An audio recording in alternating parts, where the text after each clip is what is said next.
All right, and folks are just flooding in. So again, welcome guys.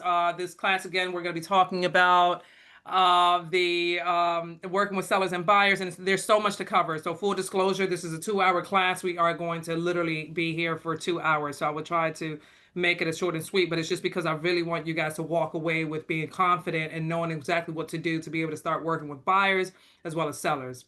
So without further ado, let's go ahead and get started as there's so much to cover.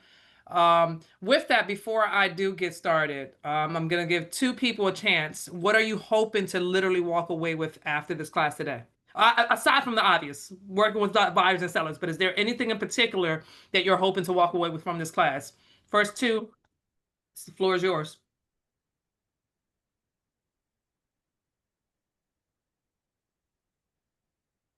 Okay. All right. So I guess it's pretty obvious, right? What do I need to do to work with sellers? Got it. So let's go ahead and get started.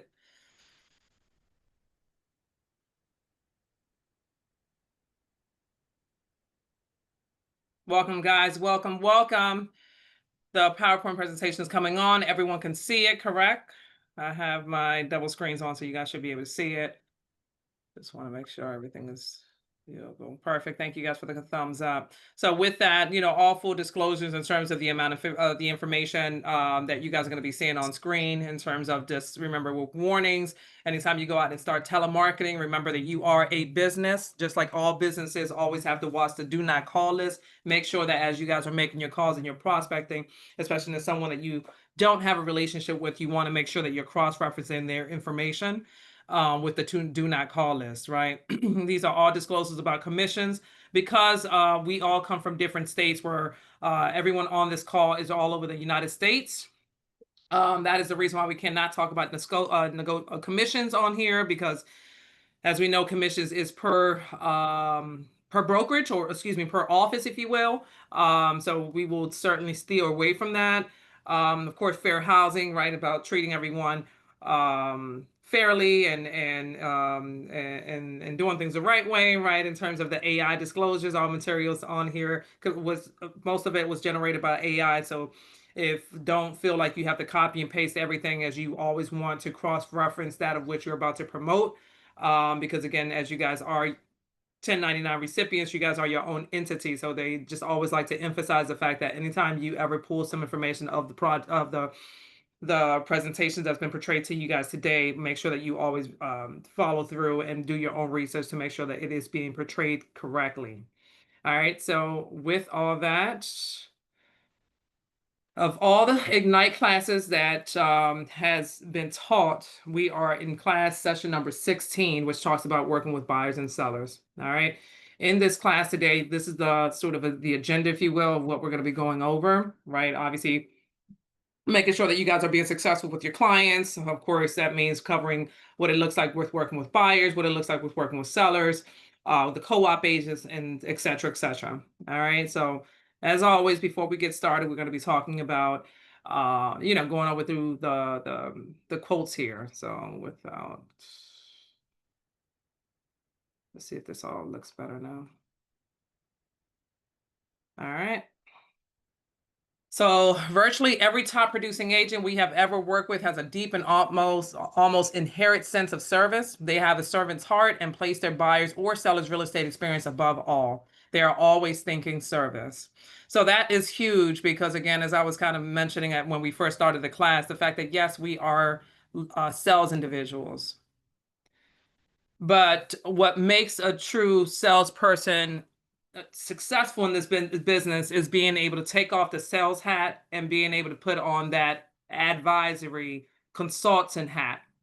And the more that you do that, that means that you're going to be pushing aside the sales part and you're going to focus on the client. And the more that you're able to focus on that client and understand their problem and then being able to address and identify what that solution is, then again, that is the way in this business. That is when your folks are going to be raving about your business because you weren't that typical salesperson. You actually care for them. You identify what their problem was and you actually identify the solution, work with them on the solution and help them get to the finish line. So the more that you're able to carry that through, trust and believe your business will thrive and be successful.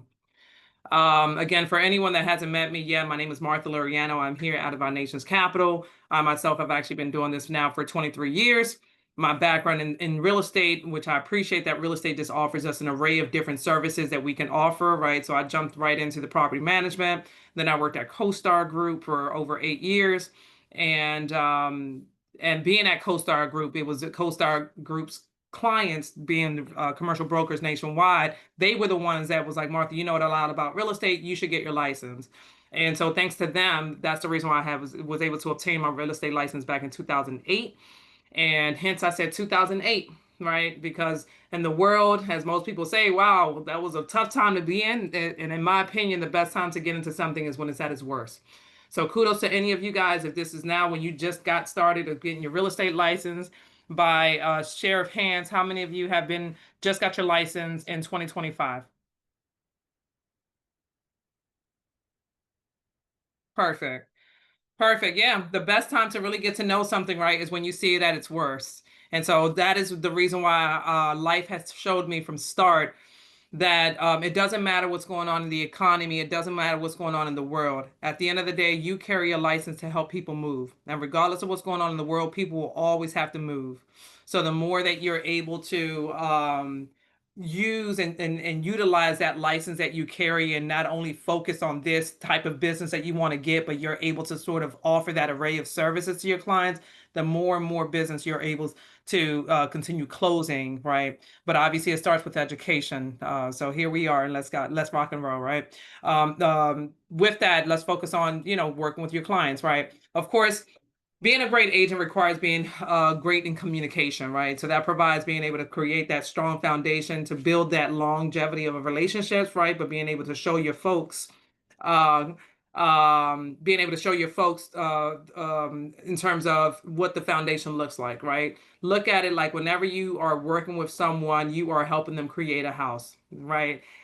Build a house, if you will, right? And what is the first thing that one has to do, right, is being able to create a sound foundation. And so that goes back to what we started off with of being able to identify what that problem is, focusing on a solution. And if you will, that a problem and solution sort of focus is what creates that foundation with being able to address all of what's about to happen, why it's about to happen. And then that's when you're building that sustaining relationship that's when they're allowing you to lead, right? As opposed to them leading, because once you have your clients leading, then that's when they lose their trust on you, they lose their hope on you, and it should be the other way around, right? Because they came to you for your professional assistance. So with that, you want to always make sure that you're setting and managing expectations, which creates that peace of mind for your clients, and then of course as you follow through and you get them to closing, then that traditionally will help enhance your credibility to that person who's going to be raving about your fans and all that.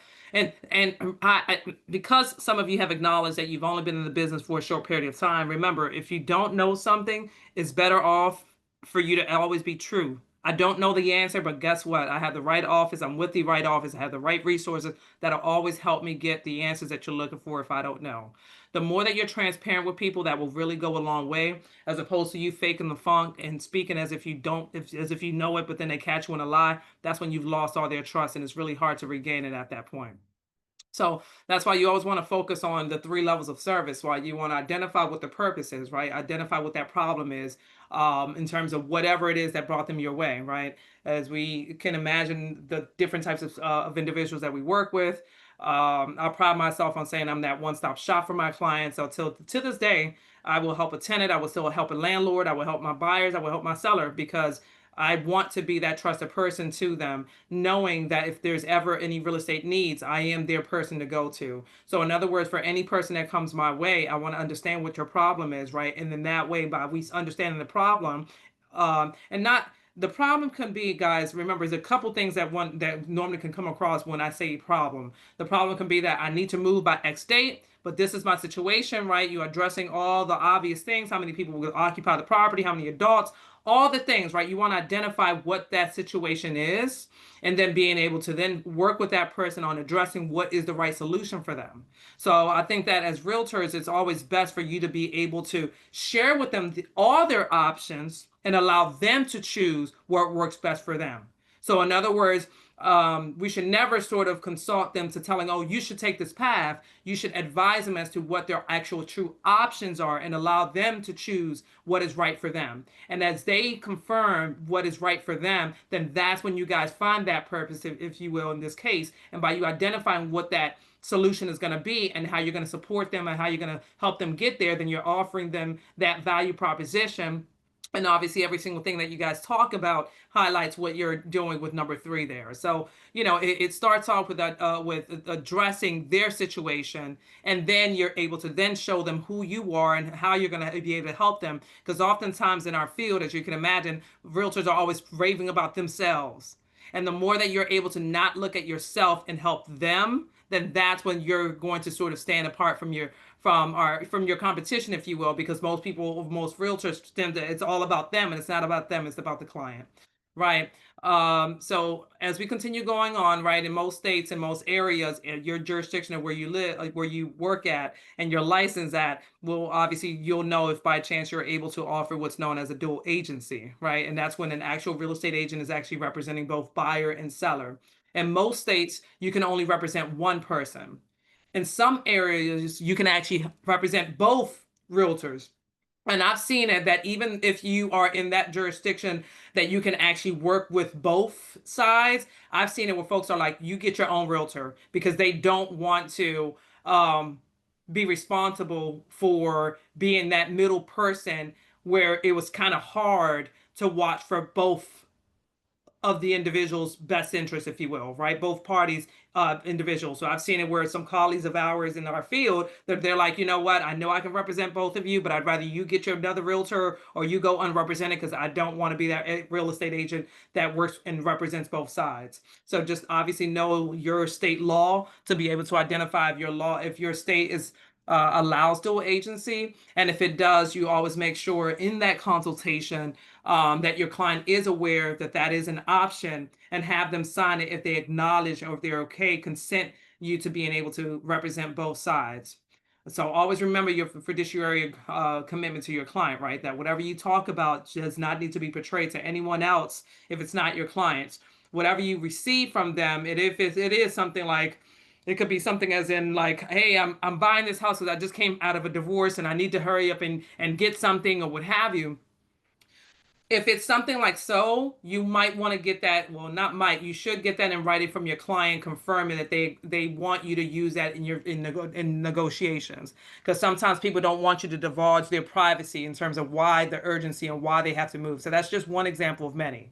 So in other words, anytime your clients ever portray to you something so sort of private, if you will, but yet they're emphasizing as in, yeah, make sure that you tell the seller as to why they should accept my offer, then you should get that in writing for your protection. So then that way, if it ever comes out of the seller's mouth or the other side's mouth, your client can look at you like, oh, why did you tell them that, right? So that's the reason why such information you always want to get in writing is what's always best recommended.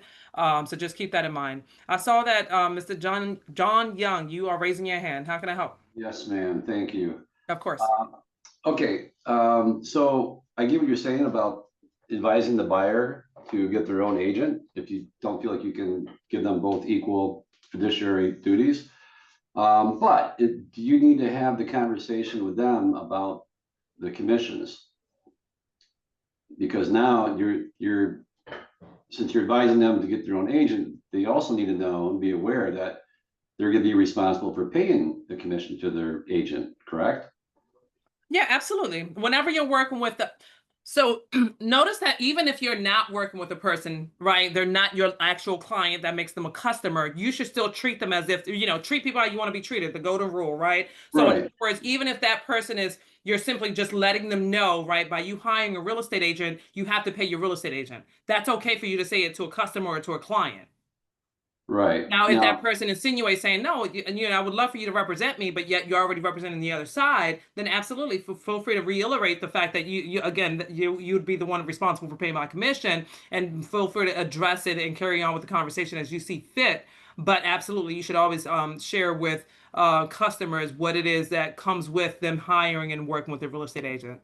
So okay. Thanks for saying that. Part B to this question was if they decide that they still want you to represent them and you want to represent them as a dual agent, are you collecting the commission off of both them, or are you working something out to where, hey, I mean, since I'm working with both you guys, we'll cut the commission down. How's that? What's the norm for that?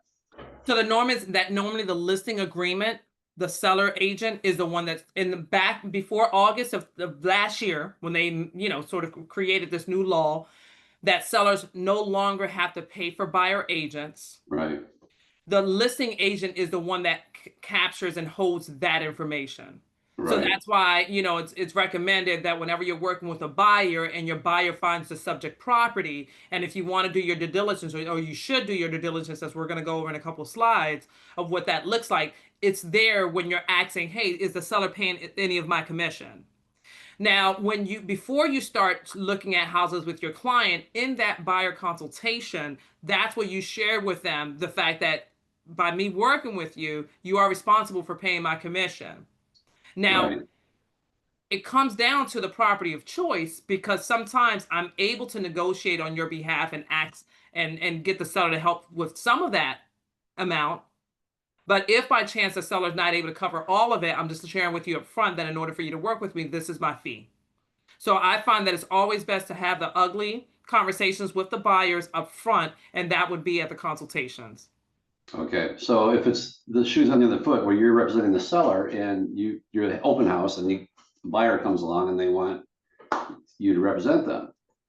Mhm. Since you didn't have that conversation with them, how are you going into that conversation now where you're kind of like midstream? Well, traditionally at open houses, again, depending on the state that you're in, traditionally at open houses, you can't have such conversations with the buyer until after the open house. Okay, Now, after the open house, right now you have the private shebang. You answer all the questions to the buyers, acknowledging before they get started with sharing with you private information. Just so you know, by law, I have to disclose that I am working with the seller. Yep, you're working with the seller. I'm interested in buying this property. Let's get right down to it. Yes, can you help me write the offer? Well, if you'd like, again, I've already shared with you that I'm working with the seller, right? And that's when you acknowledge if you can work with both of them. But if by chance, buyer, you allow me, you want me to work with you, then it would be your responsibility to pay my commission. Are you okay with that? So you're addressing it with them all. Now, I wouldn't recommend for you to jump right to your commission once when they open their mouth and say, I want to submit an offer. It's give them the service, right? Show them why they should work with you, as opposed to just jumping right to the numbers. So we'll dive more into what that looks like as we go through each segment on this presentation. Are you okay, John? okay. The Okay, go last ahead. Yeah. the last part of the question, which you kind of like segue me right into this, is that how does your the seller agreement you have with them is that you've already had this conversation about, are you willing to pay the buyer's commission or part of it, right? Hmm. That's already worked out. So let's say they've already agreed, okay, if it comes down to it, yeah, we'll pay the buyer's commission. Now, how does your relationship with your seller work out where you're representing the buyer and now are they still That you all comes down comfortable? to the that all comes down to on the listing agreement. There's a section that the seller acknowledges that they're paying you this, and then they're paying the co-op agent this. Now, So, traditionally, every real estate agent is going to have their style of how they come to that. For me, I find success with being able to offer my client what's known as a seller net sheet. Okay. So in other words, what you're asking me, John, I'm going to get to it in a couple slides ahead and you'll see how it okay, all sort of okay. makes sense. Okay. But thanks again for the questions. Please, I encourage you to ask all the questions because I'm here to be able to hopefully by the end of this course, you being able to go ahead and close the deal. Right. So with that, again, always setting expectations, right? This is the typical process from start to finish for that typical buyer, because this presentation is starting with working with buyers. It's always, you'll notice that it's common that they always recommend start working with buyers, and you'll see why hopefully by the end of this presentation, because by working with buyers then you'll understand what's valuable to a seller. Okay, so here in front of you is where it shares with you the common steps of what it takes for a buyer, right? So partner with that real estate agent. By Whenever you go, picture yourself, if you ever go to a financial advisor, what do you expect what do you expect for that financial advisor to offer you when you go meet with them to see if that's the right fit? Can anyone answer that question? It's not a tricky question, but picture yourself going to a financial advisor. What would you expect for your financial advisor to offer you for you to feel confident that that is the right financial advisor for you? Lee says consultation, guidance, advice. Okay. How Anyone to else want to take a how stab to at it? Value proposition. Okay. Let Knowledge, me how to be able prevent. to save money? how to be able to save money. Okay. The plan, Help me prepare for any problems. prepare for any problems. Okay, great. So in other words, it wasn't a tricky question. The reason why I wanted to ask you guys was because oftentimes whenever you go to a professional, you more than likely want to see some sort of presentation. The presentation is going to help you mention the plan, right? The plan and what works, some perhaps something like so, but obviously with having more slides. But this, in other words, this is something of the plan, right? That illustrates to you, buyer, if you, as we start this process, these are all the steps that we're going to be going through. But yet it's deeper than that, and that's what we're going to get into, because I'm hoping that you guys understand and how that you can stand yourself apart by not just saying, hey, I'm going to be your real estate agent, now let's go get you approved, and now we're going to get started with properties. It's like being able to advise them as to why. But yet even more, what I have found value in is that in this section, before they partner with me, I want to get down to the need and greed. I want to understand, what is your motivation? Why are you even choosing to buy a property, and what is the right property for you? And the way that I defined it, right, is by help me understand. I always share with my folks, there's a difference, as we all know, of a wants and needs. I want to focus on your needs, because we all want the $1 million property, but if that's not what you can actually afford right now, then I'd rather focus on what you actually need. So with that, right, how many bedrooms do you need? How many bathrooms do you need? And what areas are you looking in, right? What's important to you in the property, right? What kind of property? I'm asking them specific things. And then what makes them trust me even more is when I ask them the golden question. That being, what is the most you want the monthly payment to be? You'd be surprised just how basic that question is, but apparently a lot of us do not ask that question. Your client can get approved for $1 million, but have you asked them, do you want to pay $1 million? And that's the golden question right there. So I've had all kinds of clients, as you guys can imagine at this point in my career, but the point is that even returning buyers or what have you that has worked with other people, they're always like, damn, I didn't even know you guys asked that. And it's caught me by surprise. I'm like, what do you mean you don't even know how? Because like in other words, again, you can get qualified for your $1 million, but the question is, do you even want to pay that? So the question again on how I have reiterated to my clients is, what's the most you want your monthly payment to be? Because again, if I see that you want your monthly payment to be at $2,500, then I shouldn't be showing you no property at $3,500. I'm wasting both of our times. And even more, I'm getting my clients amped up and in positions where no one wants to be, of being emotionally tied to a property that in the end, they can't even qualify, or they don't even want to pay for in the end. So if you guys can start offering that, right, allowing sort of that connection, if you will, at your consultations, of being able to understand them, understand what they're looking for, listening, right? And then they'll tell you as they feel more comfortable with you, they're sharing with you everything that I've just mentioned. But if they don't, at least that's a key questions that I feel like as a real estate agent, you should always ask to better understand their need. And then that's when they'll be more and obviously there's more slides that you can add. For those of you that haven't done a presentation just yet, or don't perhaps not too sure what a buyer presentation should even look like, or seller consultation, remember that in Command under designs, there's what's known as a buyer presentation and a listing presentation. You can customize it to your own self, but in other words, feel free to use that tool if you haven't had one already, because I know that if I'm going to a professional, especially a financial advisor, I want to see some sort of presentation, because that shows your value proposition, right? So the presentation, just even it can be a short and sweet. You don't have to feel like you have to have all these slides, but something visually, right? Because remember, there's different personality types, and everyone listens and sees things differently. So you want to position yourself that regardless of the personality type, that you're able to capture and help them to your best of your capability. And that means that you're not only verbally saying it to them, but you also have something visually. So with that, getting pre-approved, I myself, I like for my buyers, and everyone has their own walk. I'm gonna come back to the show of hands in a minute, but I'm gonna because there's so much to cover, I'm gonna dip and dab here on the questions, but I am gonna invite them in increments. But with that, I'm one that I find joy more in being able to advise and share with my buyers. But once when I understand the type of buyer that I have, right? Because sometimes buyers, especially my old school buyers, they want to see you face to face. They want to even see if you're going to be their realtor. So when you're able to pick that up, that that's the type of individual you are working with, then you should have that consultation with them up front. But most times I'm working with individuals that there's like they're ready to rock and roll. So it's like, okay, well, let me make sure that you can actually get approved. Because the things that I'm going to share with you in my consultations, this is only for Class A individuals. Like, in other words, it doesn't make sense for me to have this consultation with you, and then next thing you know, you connect with a lender, and then they tell you have 5 more months to go because there's something that you have to do, or there's something you have to repair, or there's something you have to save. For me, it's like I'd rather to make sure that you're actually approved. So I'll either ask them if they've already been approved before, and what have you. So then that way I know if they're going to be a Class A or what their sections is, because I classify my clients by A, B, C, which is what is always recommended for us, because once when your phone starts ringing, that's how you're able to filter out those that you have to help today, as opposed to those that you have to help in a month or 2 from now.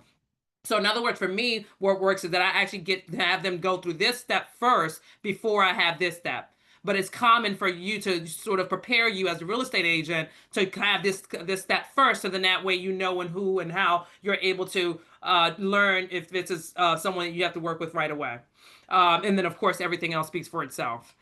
So with that, it was a couple hands that came up. For now, I see Joe. Feel free to Joe. Hi, Joe. Hey, Martha. Hi. So I have a quick question. Sure. What presentation would you use if your seller and buyer client is the same? So, for example, the seller wants to sell their house and buy a new house. Good question. What would you use in that case?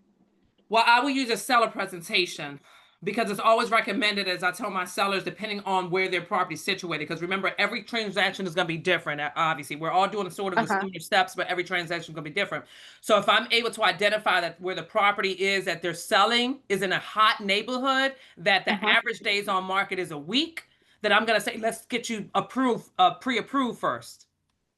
But if I'm able to then see that in this area, the average days on market is 60, 90 days, and it's like you have to put your house on the market first. So in other words, I always come with my seller presentation, because mind you, the seller to help someone sell a property, it's more steps than buying. As I saw on the previous slide, these are the steps for someone to buy. But you'll notice when we get to the seller slide, it's like double this amount, if not more. Got it. Okay, cool. Thank you. All right, of course. Humberto?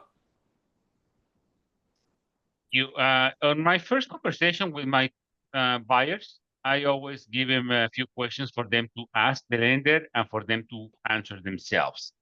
And the question is, how much do I qualify for? How much are you paying on rent? How much is going to be the mortgage payment on the amount of money that you're qualifying for, so you can figure what type of houses can you see? Because just like you said, they qualify for $500,000, and they don't want to spend $500,000, or $500,000 mortgage is too much for them based on their personal situation. So I said, once you get that figured out, come back to me. I'm going to check with you in 2 weeks. And I'm always in a 3-way conversation with the client and the lender. So once I connect them, I always come back to them and ask, hey, what's the status of your loan? Did you qualify or not? Simple as that. Right. Thanks so much for sharing that. So with that, we're going to move on with the next slides of addressing, the setting time frame expectations. That's when you'll be able to identify what it is that your client is looking for. And so again, to Joe's point, which one do you go to first? Traditionally, the selling of helping someone sell a property takes longer than helping someone buy a property. So that's the reason why this is where you're able to walk them through the steps. Now, for me, I don't just say it about, hey, it's going to take X amount of time. I actually provide the proof, right? This is what the market is saying. Here's the sold comparables. I really focus on the sold comparables, and we'll talk more about that in slides ahead. But in other words, remember, they're leaning on you for everything. So they want you to be able to help set expectations, right? And sometimes you'll get those clients that are very eager. No, what do you mean? Like, I need this yesterday. And the more that you're able to meet them where they are and help them understand that, yes, I understand you want it yesterday, but this is the steps. This is why it takes long. The more they're able to stick with you, as opposed to feeling like you're not hearing them. And then that's when they'll be quick to find another realtor that's promising them that of what they're saying, I want it tomorrow. So the more that you're able to have and be crystal clear with your clients, the more you'll be able to understand and see that they'll stick with you, right? By you being able to address their concerns and offer them that of what they're expecting from you. To set the document expectations. These are all things that you'll have in that consultation packet, right? That communications, being able to set contingencies, right? Keep in mind that as a buyer agent, the contingencies look like, right? Is your buyer expressing that they want to do the inspections, right? If they're getting a loan, traditionally most loans come with that contingency that the appraisal has to validate that the sales price is really worth that amount. So being able to have that conversation. For me, I find joy in being able to talk to the lender before submitting an offer. Because again, if your buyer is antsy, they're eager, they love this property, they want it tomorrow, it's not about, in that case, what the buyer says, it's about, can the lender meet that time frame? So remember, I traditionally always like to have, hey, what works for me, and again, right, everyone has their own walk, but what has helped me find success in helping my clients get closer and faster to closing is that after I have their consultation, if they've already been approved or they've selected their own choice of lenders, then I like to call them directly well before I even show them a property. And these are the questions that I like to ask those lenders, right? So the conversation will go something like so. Hey, Mr. Lender, we have a mutual client. Al Smith has hired both of us. I'm so grateful, you know, to have the opportunity of working with you. So I understand that you've been able to, I just met with him yesterday, and he actually expressed to me that the monthly payment that he wants the numbers to be at falls under $2,500. Is that what you've approved him at?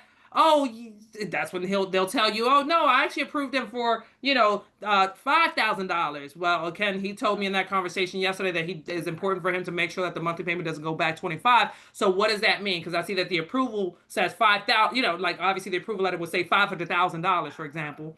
But now if he's telling me 2,500, what does that look like? Oh, well, then that means that you need to keep him under 350. Okay, so that's why I like to reiterate to them about that. So I also like to ask the lender, did he actually provide to you the pay stubs, the tax filings, the bank statements? Did he provide all that to you? Right? Because I want to make sure that they're fully qualified, pre-approved, as opposed to being qualified. Traditionally, if a buyer doesn't offer the paper trail, aside from having them pull the credit up, then the numbers that the lender has approved them for can be not always true. Okay, so by them providing the basic information that any traditional lender needs, which is the last 30-day pay stubs, the last 2-year tax filings, the last 2 months bank statements, and you always want to make sure that your client provides the bank statements that shows their name on it, because oftentimes, depending on their bank, if they do it from online banking, that bank statement may not portray their name. So the ones that the lenders are normally always looking for is the one that validates that this is Mr. Al Smith's account.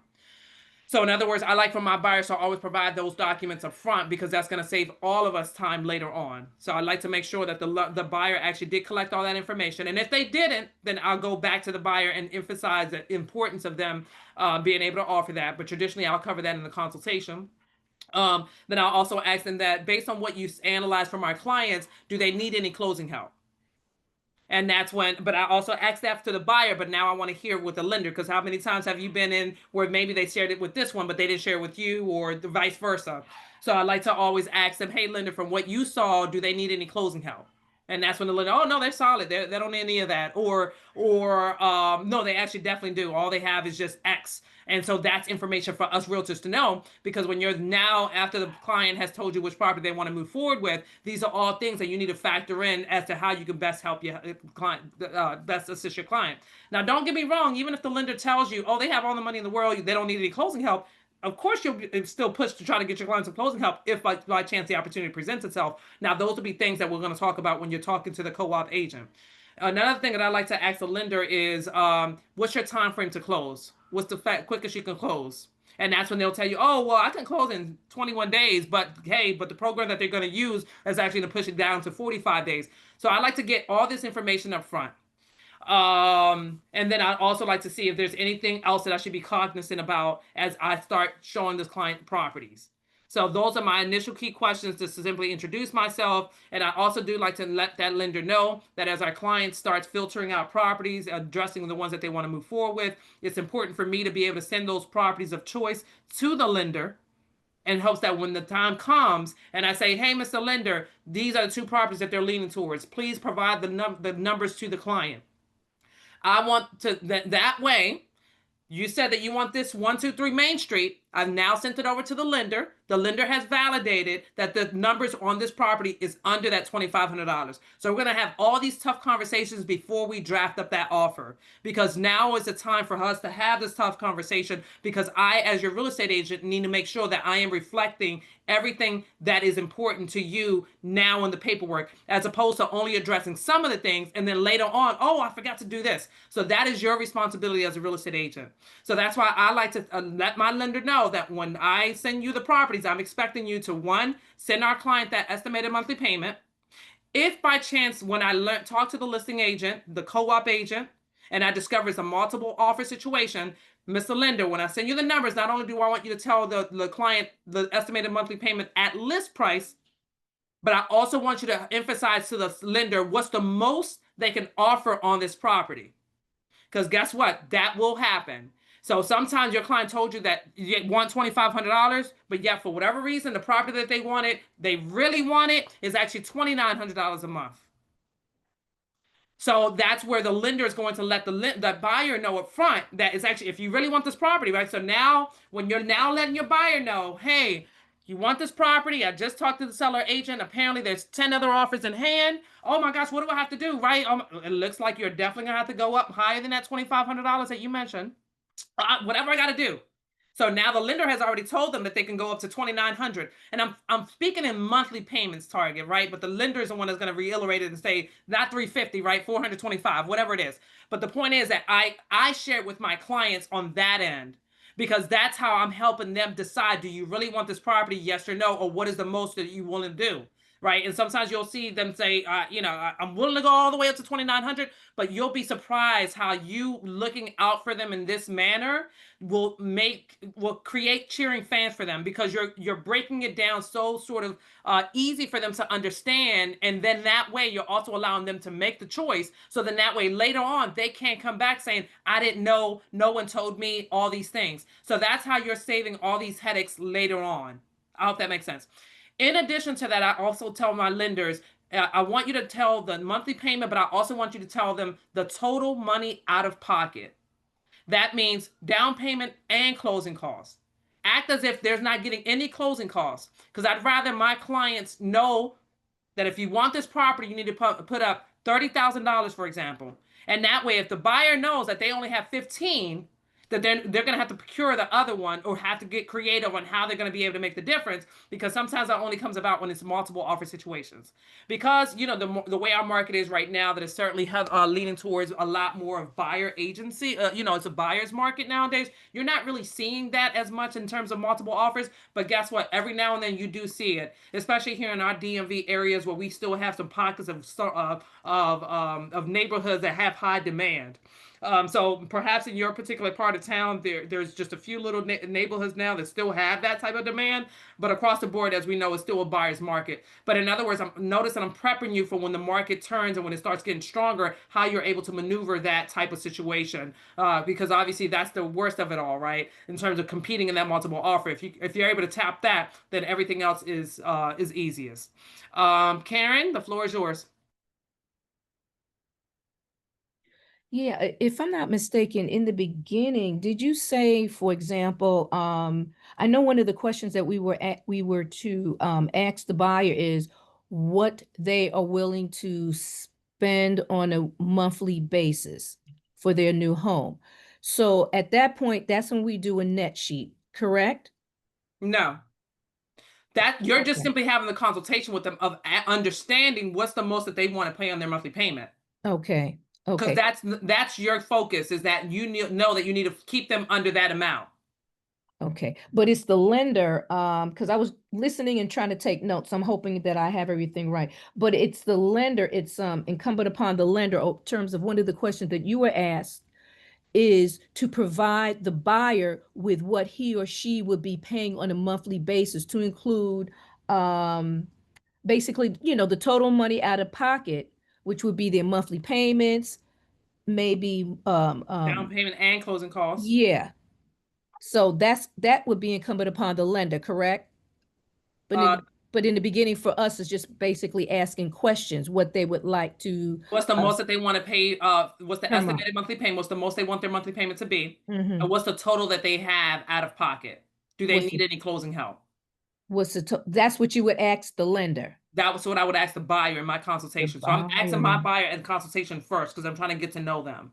So my question to you as buyer, now that I understand you're looking for 3 bedrooms, 2 full baths, and you want a single family home, and you want it in this area, now what's the most that you want your monthly payment to be? That's the question. What's the most you want your monthly payment to be? So that's where I discovered that they want 2,500, no more than 2,500. Now that's when I'll say, okay, got it. Now, by the way, I know you've already talked to the lender, or if you haven't, what's the total out of pocket? How much do you have towards a purchase? However you want to reiterate the question, but in other words, what's the total you have out of pocket? And that's when they'll say, oh, I only have 10,000, or I'll need closing help, or I only have this. And then that's when you're able to pick up as you continue diving more and more into your areas, for you to understand that they want in this part of town, they want to keep it in this part of town, this amount. I was normally on that area, you're coming out of pocket at least 20,000. So the more transactions that you're able to start closing, that's when you'll be able to analyze, oh, you want this area, but you want this price point, right? Oh, well, you don't want to be negative, but that's the reason why you want to then pop out the MLS to show them what's actually happening in that area. But guess what? Right adjacent to that area, this is where you're able to find the $2,500. So in other words, I tried to create that consultation that by the time we're finished that consultation, we're walking out knowing exactly what is ideal for you. And I've shown you everything according to the market. So that's what I'm saying. As you continue closing more deals and getting more further into your market, you'll be able to address right away, once when you're asking those specific questions to the buyer, what areas you'll be able to capture that of what they just expressed to you that they're looking for. Okay. And just to go back a couple of more steps, you request that the buyer comes with that pre-approval letter to you before you have that consultation? Yes, ma'am. All right. Thank you very much. Of course. Thanks for your questions. Jeanette, I'll come to you after this next segment. Okay, I'm gonna keep going because we have so much to cover. But thanks so much for everyone's questions. With all that, this part is just reminding you guys the fact that Command is being enhanced now, where you're able to set up your clients' information in it for them to be able to then start looking for properties on their own. So not only are they reliant on you to continue sending them the latest of inventories, but they're able to also capture it themselves. One of the latest tools is that if they really love a neighborhood or whatever they're driving around, and they're able to pull out this app, and this app is being able to show them everything that's actually on the market in that area. In addition to showing them what's active in that area, there'll also be upcoming open houses. So if there's ever open houses while they're in that neighborhood, that database will also show them that. So if you're not familiar with it, make sure that you talk to your tech person in your office to find out where and how you're able to gain access to that. The reviews, all that'll come, right? They always say that the best time to ask your client to share a testimonial or review is when they're happiest. That doesn't always mean that you have to wait until closing date. If by chance they're so happy by your service, hey, give me a review now. So in other words, this whole part about the reviews, always know that you don't always have to wait until the day of settlement for you to ask the review. It's best to always ask them whenever you realize that they're such a fan of yours, that it's like, hey, might as well capture it now. With that, trying to go right into some juice. All right, so here is what most buyers, and this is according to the NAR profile of what buyers and sellers are looking for since 2021. When asked what are buyers actually wanting more from their agents, they are hoping that you help them find the right home. And how do you help them find the right home? By making sure that you understand their financials.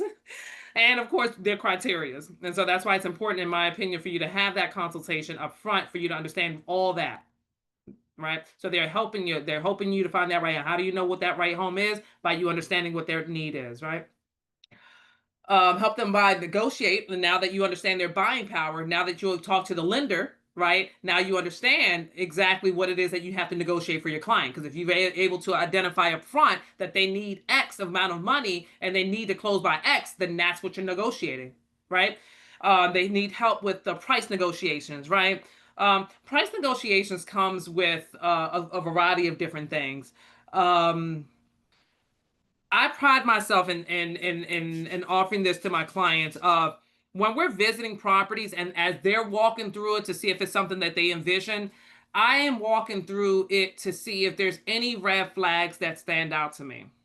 And so this is the biggest of all the things I'm going to teach you guys. This is the biggest part that I'm going to share which is why I'm going to stop share. So please note that when it comes to helping someone buy a property, these are the different types of buyers that there is, right? You either have a cash buyer, and if it is a cash buyer, then notice obviously that's not an approval letter. You'll need the proof of funds. And the form of proof of funds will be a bank statement. The bank statement that reflects that it's their account, their name. If they're not, then it could be a hard money lender, right? And that's when everything goes into the approval letter. So it could be a hard money lender. Traditionally, it's a hard money lender if it's an investor, right? Someone that's just buying this property for short term and they need the funds from that hard money lender to flip this property or turn it around or what have you. So that's now everything else falls under that regular lender. And traditionally, that regular lender is going to qualify your clients being either FHA, VA financing, or conventional financing. So this is why I want you guys to understand that of all of those three, the FHA and the VA, in my opinion, is the most tedious of them all, because they require that the property is truly habitable, to the point where sometimes Mr. Seller is selling this property and the staircases that's always worked for them the way it is doesn't have a handrail. FHA and VA requires that any staircase that offers more than 3 steps have a handrail. Sometimes seller renovated the bathroom themselves, and yet that bathroom doesn't have a window, nor does it have an exhaust fan. FHA and VA requires that to be. So that's why it's important that if you're starting in this business, you build that rapport with your trusted lender, or perhaps more than one, to help them help you understand what is it that I need to be looking out for my client because I see that they're an FHA. Now, hopefully that lender will be patient enough to help you understand what all that includes. But in other words, that's why when you're in that prior consultation, that you already know what kind of financing that person is. And if you don't, then that's the reason why I personally don't like to have that consultation until I know what my folks are. Are you an FHA buyer, conventional buyer, or what have you? Because that is going to gear my conversation as to how I need to break it down to that buyer. Now, I just mentioned a few little small things that, as you can imagine, your everyday handyman, he's like, oh, I can do that. Now, the thing is that you have to do that if the seller, you're not supposed to do it. I'm not even supposed to say this, but you will see that sometimes a buyer is like, I really want this property, and the seller's selling it as is. So if you want it, you have to install that handrail. Now, lenders are not supposed to know that. No one is supposed to know that. But it's just that your clients are looking to you to help them find that property that they did. But then as you continue closing more deals and as you continue getting more information from that lender advising you as to what that property needs to have, then that's going to get you closer and closer to allowing that process for your client to be as seamless as possible.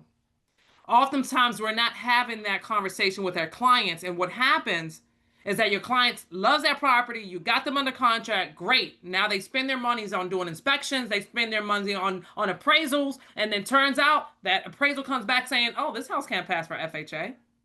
So these are things that as we continue equipping ourselves and educating ourselves as to what that actually looks like, the more we're able to look at like heroes for our clients, because you just help them save all that money that they shouldn't have never pursued that property in the first place. Now, I've been one that I've been like sort of asking appraisers, like, appraisals, why can't you guys just work hand in hand with us to give us the checklist of what you're looking for?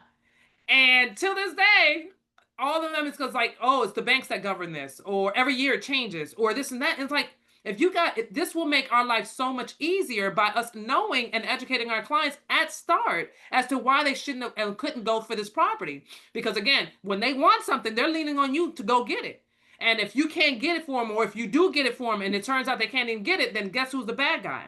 So it's like all these things that can sometimes and oftentimes happens in our industry and in our work life, that if you're not being taught this, then you're not to blame. So that's why I want to make sure that this class alone is as powerful as possible to help you understand all the responsibilities that you as a real estate agent carry.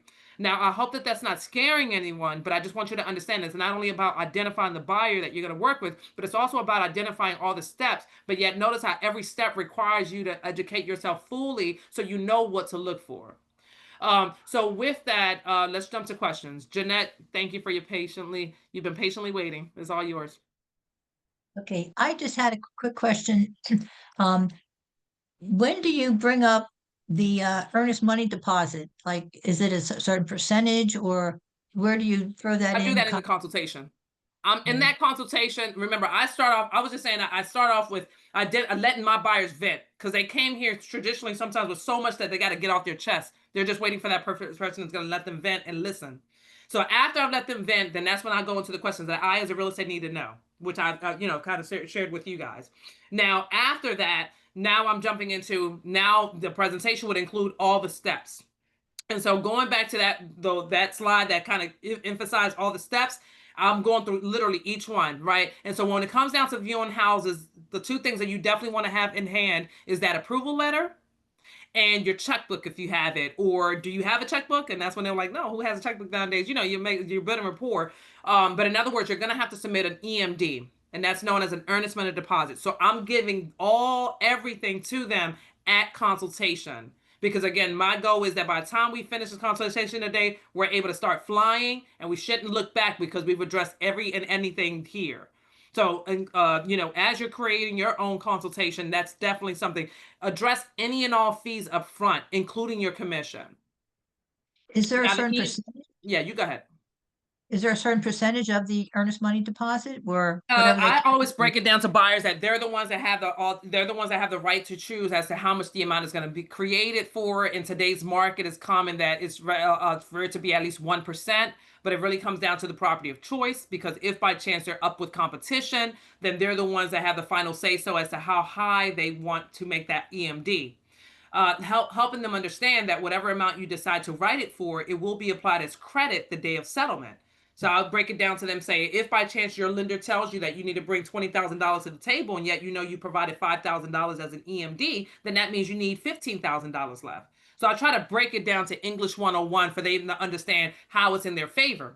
Now, in addition to that, then you also have to have that ugly conversation. That, remember, that's the reason why it's important for us to abide and do all the contingencies per the offer that we're going to address. But then I tell them it's step by step. It's when we get to that point that we're talking about, that we're creating an offer, that we'll talk and dip and dab more about the contingencies. But for now, just know that you'll need an earnest money deposit at time of submission with that offer.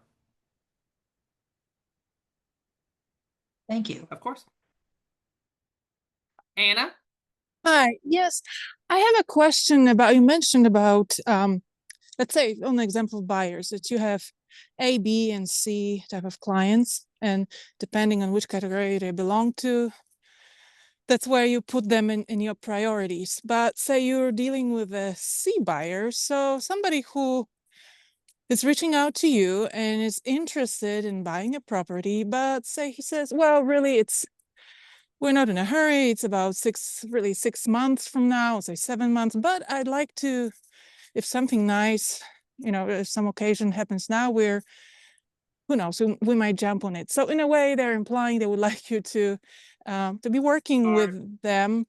And so usually you would ask for pre-approval letter. I'm just wondering how you approach this type of clients to make sure that you know, something like that. Yeah, yeah. great question. If somewhere, if and that does happen, right? In terms of they're like, I'm not serious, I'm not in no rush, I'm not, then I'm still, but yet they're emphasizing if the right one came up, then they will jump on it. So for me, I'm having that consultation.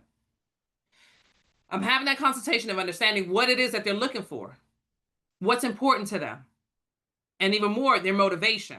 Because you never know by you addressing and understanding what their motivation is, how it is that you're going to have to come back to that later on. So for me, if I get that type of person, then I'm going to want to do that buyer consultation now, and hopes, because in my buyer consultation, I also talk about the market today. Right. So this is what this is what the market looks like today. Right. I'll jump into what's known as a seller's market, what's known as a buyer's market, and what's known as it's seller's market, balance market, and buyer's market.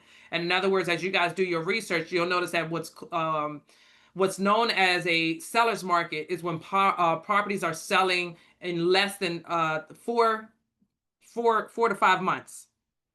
Balance market is when it's being sold within 5 to 6 months. Like these are days on market. Your days on market in that area, houses are selling for less than 5 months, or perhaps even selling for less than 2 months, for example. Then that's a seller's market. But if properties are taking over 6 months to sell, then that's when it's a buyer's market. And so that's what I'm saying. That's what we're noticing across the nation, is that we continue being in the buyer's market in a lot of neighborhoods across it. So in other words, that's what gives sort of a lot of these buyers that freedom of time, that, oh, I'm not in a rush if the right one comes up and that. But in other words, if I'm able to identify in that consultation that they really want in this neighborhood, and I realize that in that neighborhood is a hot neighborhood that always has a line outside the door waiting for any house to come on the market, then that's the reason why I'm going to say to that type of buyer, you might want to get approved now, because you shared with me that you want to move in this neighborhood, and I'm happy to email you the comparables to show you, because for me, I provide everything by proof, because I don't ever want anyone to say, Martha, well, you told me. No, it was the market. So that's what I always recommend for you guys as well. Always provide them through. Don't steer away from you being the point that they can come back saying you said. No, that's what the market said. So we'll dab into that in a couple slides ahead about what that sold comparables can look like. But the more that you're able to start using graphics and not graphics necessarily, but like the comparables, the sold comparables, not what's active on the market, what has actually sold. So for that buyer, is like, hey buyer, you said that you want to buy in this neighborhood. Did you know that in that neighborhood, your average days on market is 3 weeks? So houses aren't really lasting too long. So I understand that you're definitely not in no rush, and I'm certainly not here to put any pressure on you, but I do want to be that person that can help you get that property in such a high demand neighborhood. So with that, I want to meet with you today to be able to help you, to be able to help me understand what's important to you and your family. So when I do see a property coming on the market, we're able to jump on it right away. Now, granted, we can't jump on it right away until you get that approval letter. So I get that you're not in a rush, but at the same time, are you okay with getting that approval letter? And so that's when I will state the obvious. That is perfect. Thank you. Yeah, that's exactly what I was thinking. Thank you. Thank you. You're welcome. We're going to jump back into the presentation, and I'll come back to the hands that I see up. So I see 2 of you guys, and we'll come back.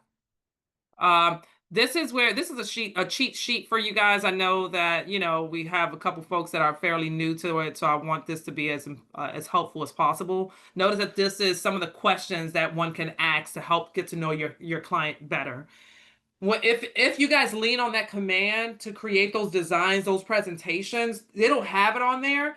But for those of you that maybe want to do it elsewhere, like Canva or something, these are some of the questions that you can, sort of include in your consultation to best understand your client's needs and what they're looking for, and best understand who they are. The whole list of adults, who will be living in your house, list of adults and children, I don't do all that. Like, all right, how many people bedrooms? Because normally when you say how many bedrooms you need, that's when they'll open up. Oh yeah, because it's me, my grandmother, and my aunt and my cousin. They'll open up to you, right? How many children?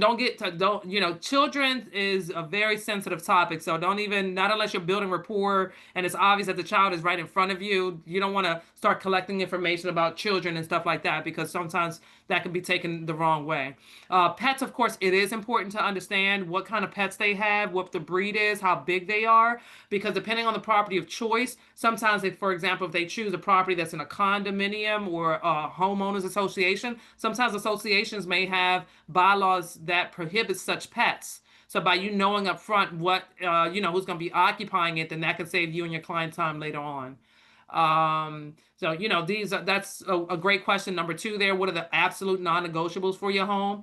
So again, that's why I like to emphasize to my clients that's what your actual needs, right? Because I want it to be plain English as to what I'm looking for. The non-negotiables can also be: does it have to be renovated? Does it have to be move-in ready? Or are you willing to take a property that has a kitchen from back in, from the original kitchen? So in other words, these are sort of just common questions and I would recommend to sort of modify the question so it can be more authentically you, as opposed to you sounding and clearly it's like you're reading a script, right? So just, this is a snapshot as to what the consultation can be. And as you continue closing more deals, you'll be able to see the ones that work for you. Perhaps you're adding or removing some of these, or adding others, so just know that you're able to customize it according to what, who you are and what have you. The tough conversations, again, I can't emphasize this enough, how it's so important to have the tough conversations with your folks up front. Hold on, I'm so sorry. Yeah. Right here, tough conversations. It's better to have these tough conversations with your clients up front. And money seems to always be one of the biggest things, right? The money, perhaps, their privacy, but just remember that whatever you're talking about with your clients, you're keeping that private. The only other person that perhaps should know about, if you learn something about the financials, for example, would be the lender, because you should be working hand in hand with the lender, because you want to make sure that your lender is aware. Although if they provide it to you, then you say, did you share that with the lender? Or make sure you share that with the lender. Like, that's how I would carry the conversation, because your lender, right? And that's why in my consultation, I also emphasize to share with them the dream team, right? The team that you need, or the team that's going to help you get from start to finish. And that's when I emphasize to them to help them understand who the lender is, what they do for them, who the title company is and what they do for them, who the inspection company is and what they do for them, who the appraiser is. I'd like to emphasize to help them understand that the inspection and the appraiser are two different people, right? The inspection is for you, right? For your records, for you to know all the good and bad that comes with the property. And the appraiser is for the lender. They're the ones that's going to be validating that the price that you've negotiated with the seller is really that it's really worth that amount. And in addition to that, the type of loan that you have, this is when it goes back to that FHA, VA, the appraisal is the one that's going to validate if the house is really worth it. Approve for it, right? Does the property have all the checklist of items that's required by it for an FHA? The conventional loan is the most lenient of them all. The other common thing is that sometimes people have really nice chandeliers, and for whatever reason, they want to take it with them. Like, you can't have a big hole in the ceiling. So if you have a VA or FHA buyer and they're selling it as is, hey, buyer, you're going to have to install that chandelier now before that appraisal comes in. So, conventional is the only one that, remember, I use the examples of like the handrails, the chandeliers, for example, and sometimes conventional, but the exhaust fans, but definitely the handrails and the ceiling fans, they don't worry about that. Conventional is more so worried about, is there mold in the property, right? Is the house caving in? Is there obvious water coming in? So they're the most lenient of them all, the conventional loans. But in other words, I certainly encourage you to have the tough conversations with them up front, and you emphasize it that we're just simply having all the time. I'd rather have the tough conversations with you now, so then that way everything else from here is as smooth as day, right? Because that's when you're able to build rapport with them, and that's how, again, it's one thing after another, right? The show homes based on the need analysis, right? So now that you understand how many bedrooms they need and what areas or what have you, now you're able to also cross-reference it with the type of loan that they've qualified for. And if by chance you haven't closed on a sales transaction yet, and hopefully the lender of choice, or maybe you've have a relationship with a lender, that you're able to now, aside from that consultation, go to that lender and say, look, I'm working with a VA or I'm working with an FHA. What's the condition of the property that I need to be looking out for? Like, lean on your people, your resources in your office, and those trusted individuals, professionals that's with you. If you haven't closed the deal, like, go to them for this. And hopefully you'll, approach the right one that can help, that would appreciate why you're asking it, because you will look like a hero in front of your clients if you're able to address these things up front. And those will be questions that we'll talk about in a few, about common questions that you should consider asking a listing agent. Showing homes best practices: show only the best properties for your buyer. Best properties being, now that you understand the type of buyer that it is, the type of financing that they are, they've highlighted the property that they want to move forward with, then this is now where I'm going to go into the questions that I would, that I like to ask co-op agents. So in other words, now you know we've done the consultation, certain questions that we've talked about of what to ask in that consultation. After that consultation, you've introduced yourself to the lender. You've understood your buyer's buying power and who they are and what you need to look out for. And now you got to start shopping. Now, when you start sending your clients properties and they start addressing the properties of choice, now, before you go show it to them, I would recommend for you to call each listing agent.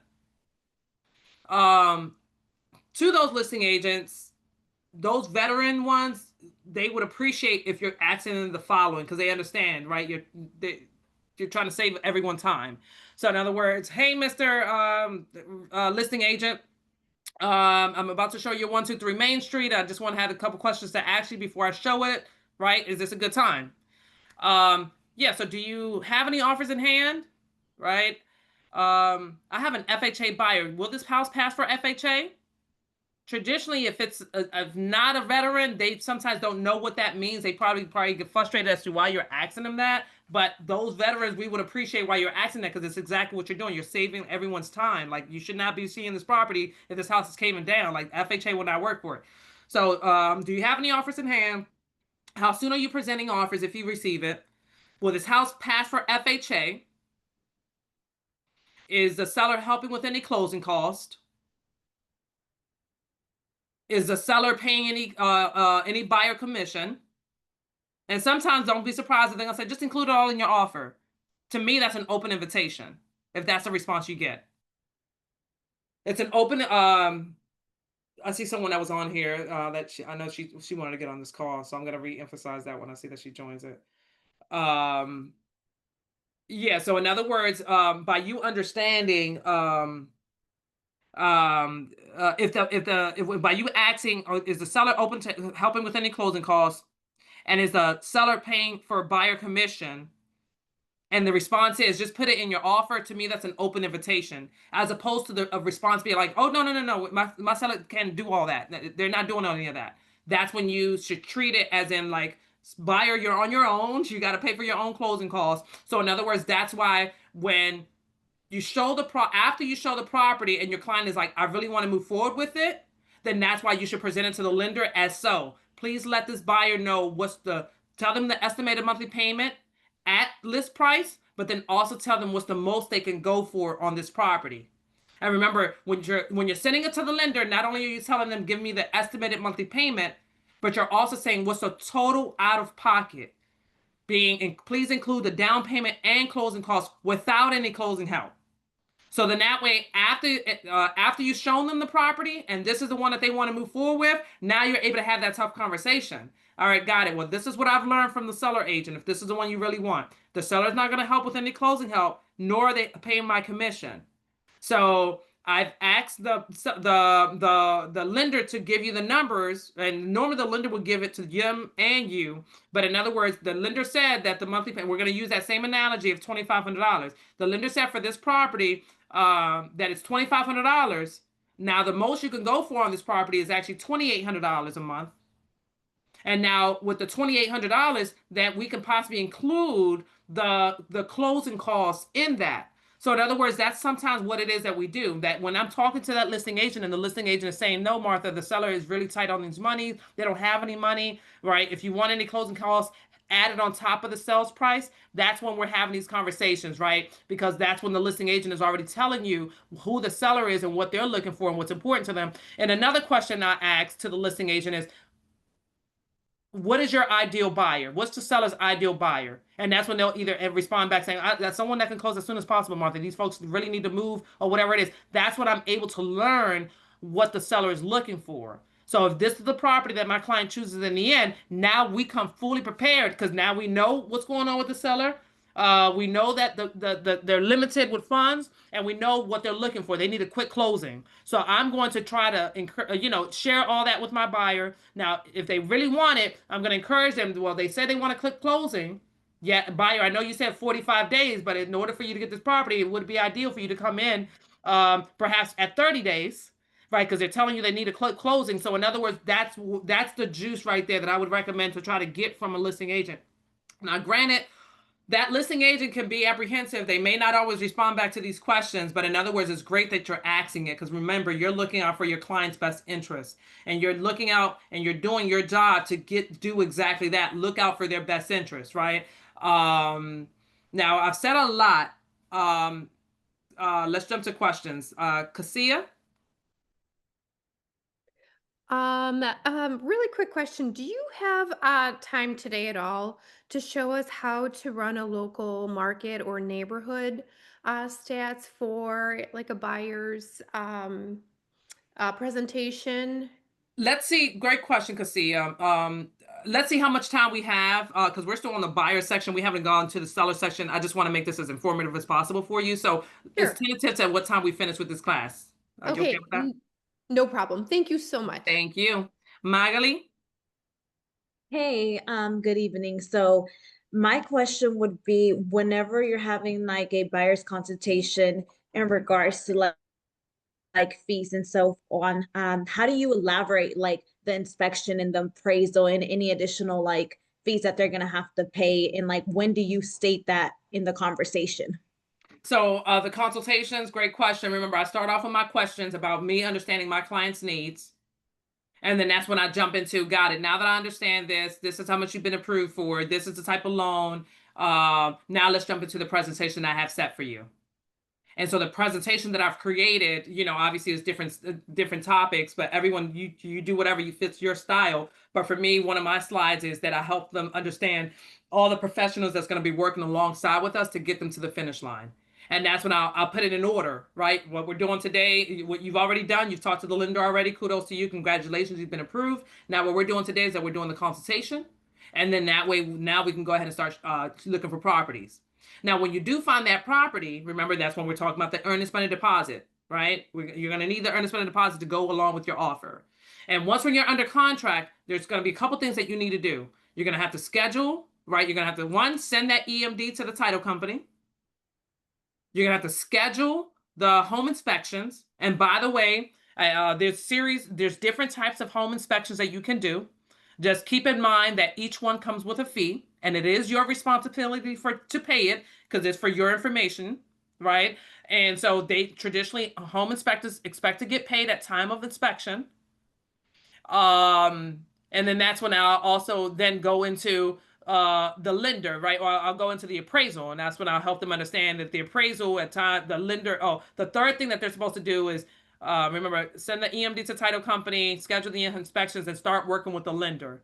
As they start working with the lender is expecting to receive the payment for the appraisal, which on average is about $500. So in other words, Mr. and Mr. Buyer, this is a dream team that's going to help you get there. But notice that these are all the fees that you're going to have to pay up front, you know, before settlement. At settlement, you'll be paying all the other closing fees, but I do like for you to understand that you are to pay the EMD up front, the inspections up front, and the appraisals up front. That answered your question? Definitely. Perfect. Thank you. You're welcome. So with all that, I finished off with the asking the listing agent. So in other words, that's the reason why to me it's like I like to be able to understand these questions before I show a client a property. It's because if I see that a buyer is interested, it has an FHA buyer, and I talk to the listing agent up front, and the listing agent says, "Oh yeah, no, that property won't pass for FHA," and the seller's not fixing it, then that way I can go back to my client and say, hey, I know you said you want to see 123 Main Street, but I just learned that the property will not pass for FHA because this and this and that is wrong. Now, when the listing agent said that it won't pass for FHA, I will ask why. What's wrong with it? Because if she says, oh, it's because there's mold in the basement, granted, okay, that's a major project. But if she says, oh, it's because there's a handrail missing, then I'm going to present that to my buyer and allow them to say, oh, they're going to install the handrail, because we don't do that. We're just conveying messages. Okay. So in other words, if they ever tell you, no, it won't pass for FHA or VA, mind you, even if my client is a VA buyer, I treat it as FHA. So I'll say, I know I have a VA buyer, but you know, I know that VA and appraisals look at VAs similar to how they look at FHA. So that's why I would say, will it pass for FHA? Just an FYI. Okay.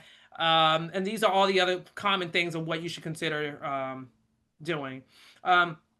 Also, so that's before showing a property that I like to call the listing agents, because then that's what's going to filter. Now that I know all the ones that my client wants to see, now I call the listing agents, and then that helps me filter out the ones that I truly should show my client. So instead of seeing 15, now we're down to 8. but yet I offer my clients an explanation as to why we didn't go to all 15, for example. Hopefully it shouldn't even be that much. But in other words, as you see, this is ways of how you're able to filter it out legitimately, not just trying to, not that you're, not that you're being lazy, is that you actually found the legitimate reasons as to why it's not an ideal issue or it's not an ideal reason to go see those properties. After they've seen those properties, while we're seeing the properties, mind you, as you start getting educated by your trusted lenders as to what you should look out for, now that you've addressed that your clients is FHA or VA buyer, now you're going in there. You're not telling your clients that. They're going around seeing the house that they can envision it for themselves. You're seeing any red flags. So then that way, if you see any red flags while they're going around looking at the house, hopefully you can possibly capture a picture and text it to that listing agent. Hey, listing agent, were you familiar with this? Is the seller planning on fixing this? And in that way, if hopefully they can be one of those, hands-on type of agents, they can say, no, I didn't even know that. I'll let my seller know now. Or, oh yeah, I knew about that, but the seller's not fixing that. So now, hey, buyer, just an FYI, I see that this mark right here and the seller apparently is not fixing it. And in that way, you just save so much time and effort right there. Oh, I'm not fixing that either. Well, they're saying the property for us. So your job is not only to show properties, your job is to filter out the right ones that's for the right fit. But it's not you to make that decision. It's you're bringing it up to your client's attention as to why, what's going on with the property. And you'll notice that those are the type of activities that it takes for them to build rapport, build trust in you. And that's when you're creating automatically those raving fans. All right. Showing homes means agent interaction, safety first when it comes to homes, right? They always say that if you're ever visiting or showing a property to someone you never, excuse me, if you've never met before, then you should make sure that you, old school, back in the day, 20 years ago, I used to meet them at the office, make a copy of their ID, write down their license plate number, and then I would leave it at the front desk or whoever it was at my office that I told him, hey, I'm going to go meet Al Smith. I don't know this day from Adam, but I'm going to give you his information, everything I know, right? So I'm capturing a picture of his ID, license plate, even though I'm not getting in his car, but as much information of what I'm able to capture about who this guy is, contact number, everything that I know about the guy, I'm leaving it with someone. Nowadays, you can still take a picture of that, send it to your loved ones and say, if I don't call you back in X amount of time, because in other words, they're emphasizing that, remember, you're out here doing business with different people. You don't know who these folks are. And especially if you've never met them before, you have to do something of security for yourself. So then that way, if someone doesn't hear from you by X time, then at least you have a backup that they can, do what it is that you guys have discussed. So just kind of reiterating to you guys about safety comes first. Reasons why buyers hesitate. They're afraid to commit. They don't like some minor detail of the home. They feel like they haven't seen enough homes. They need to sleep on it, what have you. Now, as you master your consultations, and mind you, your consultation will be enhanced over time as you can continue seeing the frequently asked questions. So keep modifying your consultations until you master it to the point where it's addressing all these things, right? Not only addressing it, but eliminating it, right? Because by the time your consultation is done, you should have already erased the fear that may carry, that they can't trust your average real estate agent because they just want to sell you a dead house. You know what I mean? Like a dead bird, for example. So in other words, by you mastering it and you taking, you're seeing the frequently asked questions, the frequently asked concerns, and you're offering your clients that. And that's why, over time, you'll notice that your average buyer doesn't hesitate anymore because you've offered them that trust. You've offered them, they trust you, that they know you have their backs. With that, instead of jumping to ahas, I'm going to jump right to the questions so we can still got now the sellers segment to jump into. So Karen, you're up first. I have two questions. The first one is, how long is the approval letter good for? Because I know you mentioned that was something that you want the client to have before you take them out. Great question. It depends on the bank institute, the lender. On average, is between 60 to 90 days. Okay, 60 to 90 days. Okay, my second question is... on that note, though, mm-hmm. in that consultation, or maybe before I'm making that appointment for the consultation, I do like to find how soon are you looking to move? Because if I learn, we're technically in November now, that they're not looking to move until May, right? Then that's when I'll say, okay, well, do you know how do you know how your credit is? Is there any concerns about your credentials? Because remember, when you're talking to a lender, not only are they checking your credit, but they're also checking your bank statements. They're checking your tax filings. Like, do you have any concerns about that? And that's when they'll say, "Oh yeah, I would love to talk to a lender about, am I filing it correctly, or do I need to save more?" So if any of those concerns, "Oh yeah, I don't know what my credit score is. I don't know, can't tell you the last time I checked it," then I'm going to introduce you to a lender now. But if I'm talking to someone that was like, "Oh no, I just checked it, and I know I have an 800 credit score or 850 or whatever it is. Oh yeah, my taxes are good. I have more than enough in bank statements." Someone that's confident that they know more than likely they are, then I'm going to say, okay, if you want to move by May, traditionally that approval letter is good for about 60 to 90 days. So because you are certain that all your credentials are solid, then it makes sense for us to go ahead and start the process as early as February to March. So in other words, notice that I'm explaining to them why.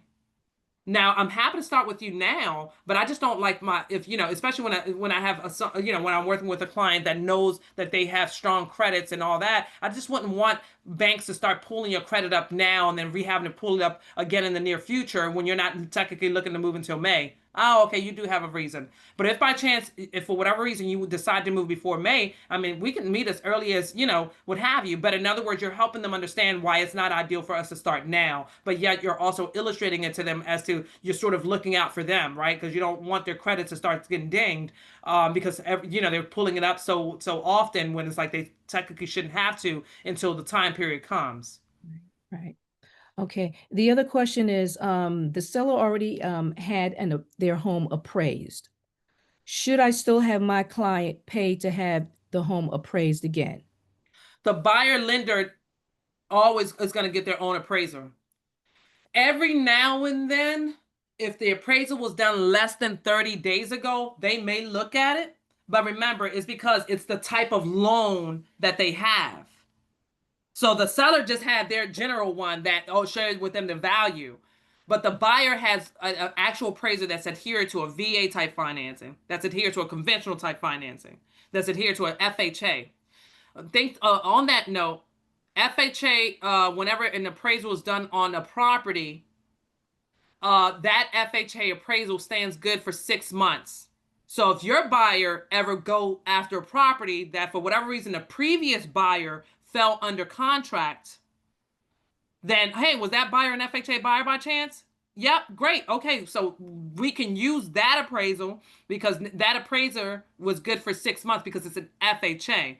Conventional is per appraiser, but the FHA is the only one that will be locked in to this database for 6 months. So that's one way that you can help save your buyer's money. So again, let me reiterate. If your buyer who's an FHA buyer ever goes after a property and that property for whatever reason just fell through on the previous contract, that maybe that buyer wasn't able to get financing for whatever reason, then my question to that listing agent, hey, I noticed that you were under contract before. What was the reasoning? I'm going to definitely find out before I show the property to my client anyway. Right. But the point is that you find out the reason if the loan just didn't go through because the buyer wasn't able to get the financing. But hey, by chance, I have an FHA buyer. Was that buyer FHA by chance? Oh, yeah. Okay, great. Then if my client is interested in the property, can we get that? We're going to need the case number. That's what it's known. The FHA case number. So guess what? You just saved your client that appraisal fee because they don't have to pay for a new appraisal because that appraisal was just there and it was just done 3 weeks ago. So in other words, it's just little small things that eventually, as you guys continue closing transactions, you'll look like a hero in front of your client's eyes. So did I answer your question? I said a lot, but I'm trying to also give you as much information about each topic. You did. It was a lot. Thank you, Bo. You're welcome. All right. So jumping right into sellers. This is what today's sellers, according to the NAR 2021 profile, what today's sellers are looking for, right? 21%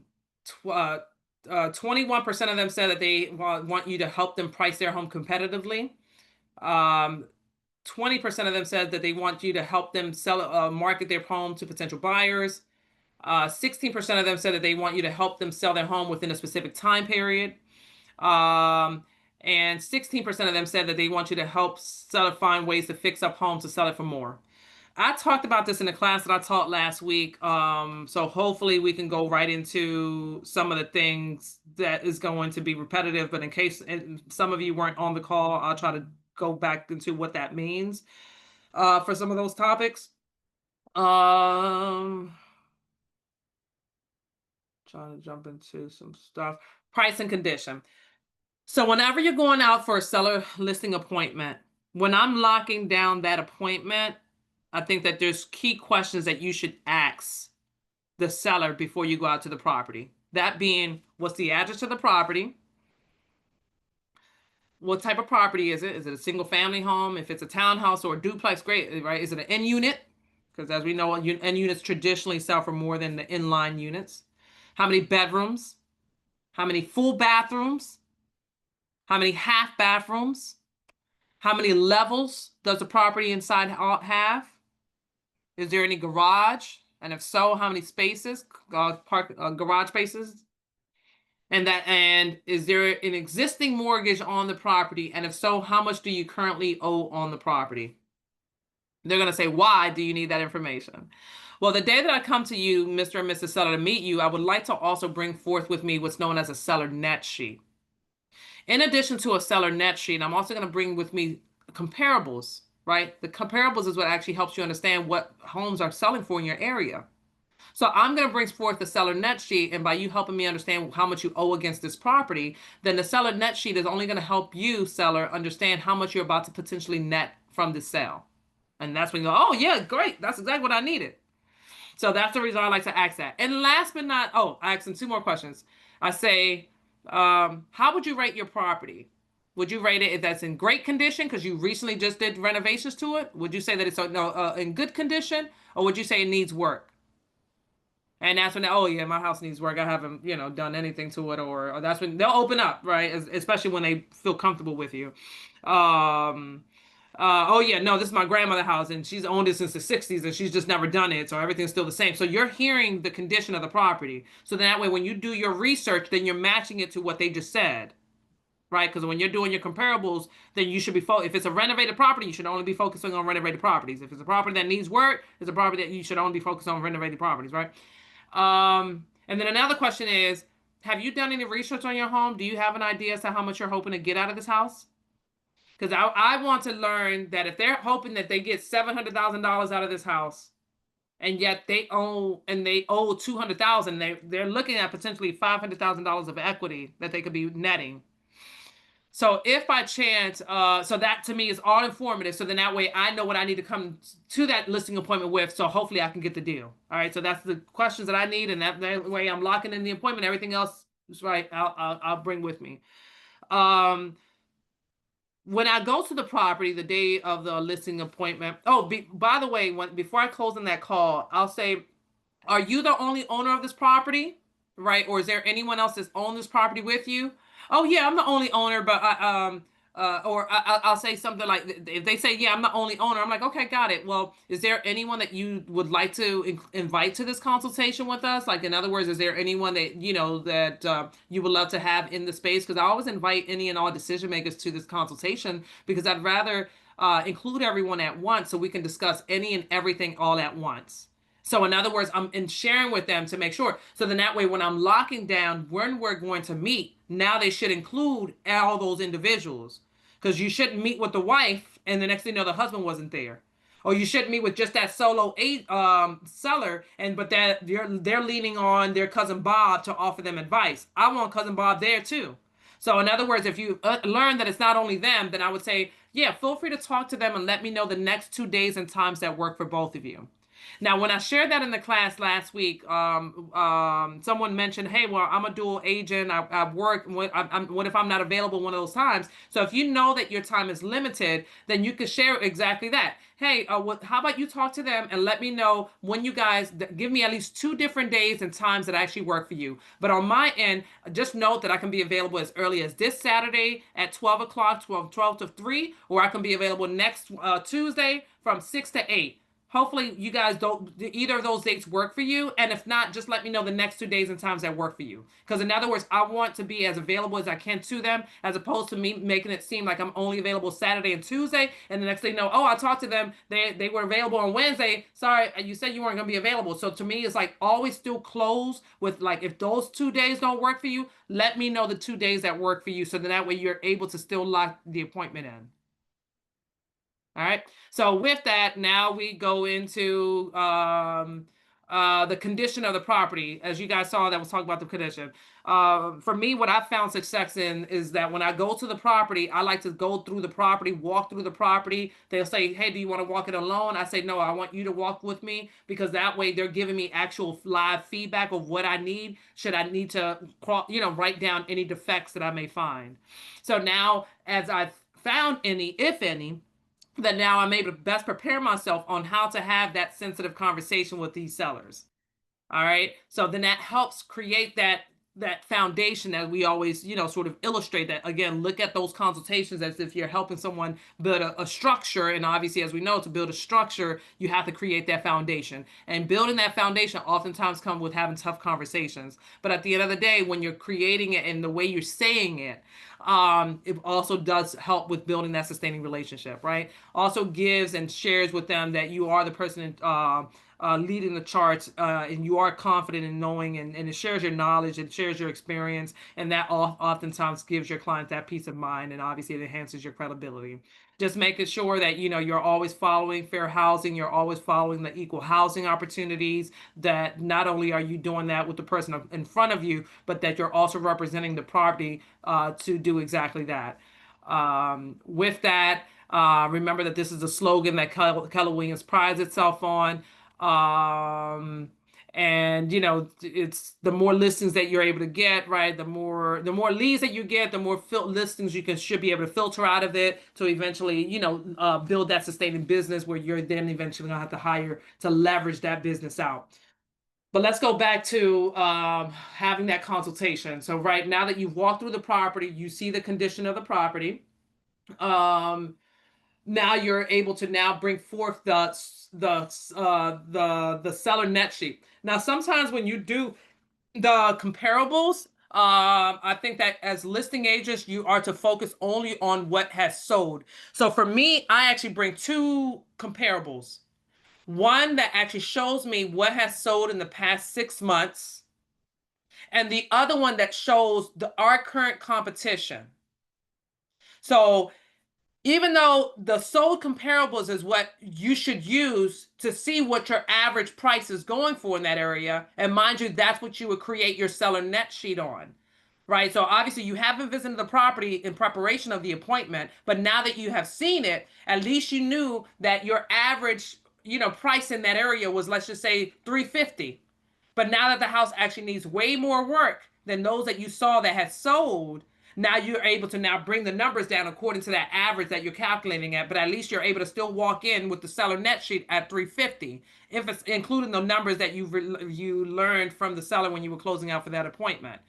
Now, I also like to bring with me our active transactions, because that's our competition, right? Because now you're now looking at that, even though the properties on average have sold for $350, the active ones are on the market at $400. But yet, notice that the 400 ones, they've been on the market for 60 days. They've been on the market 70 days. They've been on the market for over a time period. So in other words, there's no need, right, when the seller is saying, oh, yeah, I've seen that these houses are on the market for 400 and 425. Yeah, but they haven't sold. Notice that the average home in this area have actually sold for 350. So these that's why they're still on the market. So in other words, by you positioning yourself that way, there should be not tit for tat. There's not too much argument, if you will, with the sellers, because you're providing them proof. And that's how you're able to build rapport with them, but help them understand that you're on their side, and you want to put on the market 500 if it was up to you. But it's not about what's on the market. It's actually what has actually sold. So that is what's helped me sort of lead the conversation more into allowing them to accept what they don't want to accept, but yet being able to show them why they should consider coming on the market less than 400, just using that as an example. I hope that helps. This is a quote, but before we jump into that quote, I'm going back to I shared a lot. The floor is all yours. I know we have some questions. So let's jump to the questions and then we'll close out with any other of the presentation as it's sort of in the closing mode. Joe, you're up. So if there is a potential seller who's still on the fence about selling their house or putting their house on the market, how would we provide value? And when I say value, like how can I show value that, hey, you know what, you're looking to list and this is potentially where your market value of the house is. How is that doable if we just have that address and we don't have any other details? They're not willing to have like that detailed conversation of what upgrades have happened or what's been done. Like there's no consultation happening. How Have can you we seen the get- house, or this is something that you're collecting No. over the phone? I just have connected over text. I just have the address. Oh, well, then go see the property. You should always, if I'm that realtor, I like to see the product I'm supposed to sell. I know that there's a lot of realtors over, everywhere that does things differently. Some I know that prize themselves, oh, I've never even walked through the property and I was able to sell it. Kudos to you. But I'm one that in order for me to offer my clients the best of advice, I need to actually walk through it because that's what helps me understand. Am I supposed to, can I get them more for their money or can I get them less? And if I got to get them less, then I got to prepare them for when that less comes, then we're already had that tough conversation up front. So try to get the appointment for you to go view the property. And if they keep on saying, why do you need to come visit the property? Share to them like that. In order for me to help you successfully sell your property as seamless as possible, it's important for me to see the product that I'm supposed to sell. But Like if they haven't made the decision to sell yet, it's more like, I'm looking to sell my house, but I still haven't decided and it may not even happen. So how do you approach them then? How do you convert Okay. them? Okay, not a problem. And certainly, whenever you're ready, I'm happy to help. But just let me ask you, what is making you want to sell your property? That's how I would then interpret the question. Now, that's the way I talk, but you interpret it the way you way. Like, in other words, no problem. So just help me understand what's causing you to want to sell your property. Mm-hmm.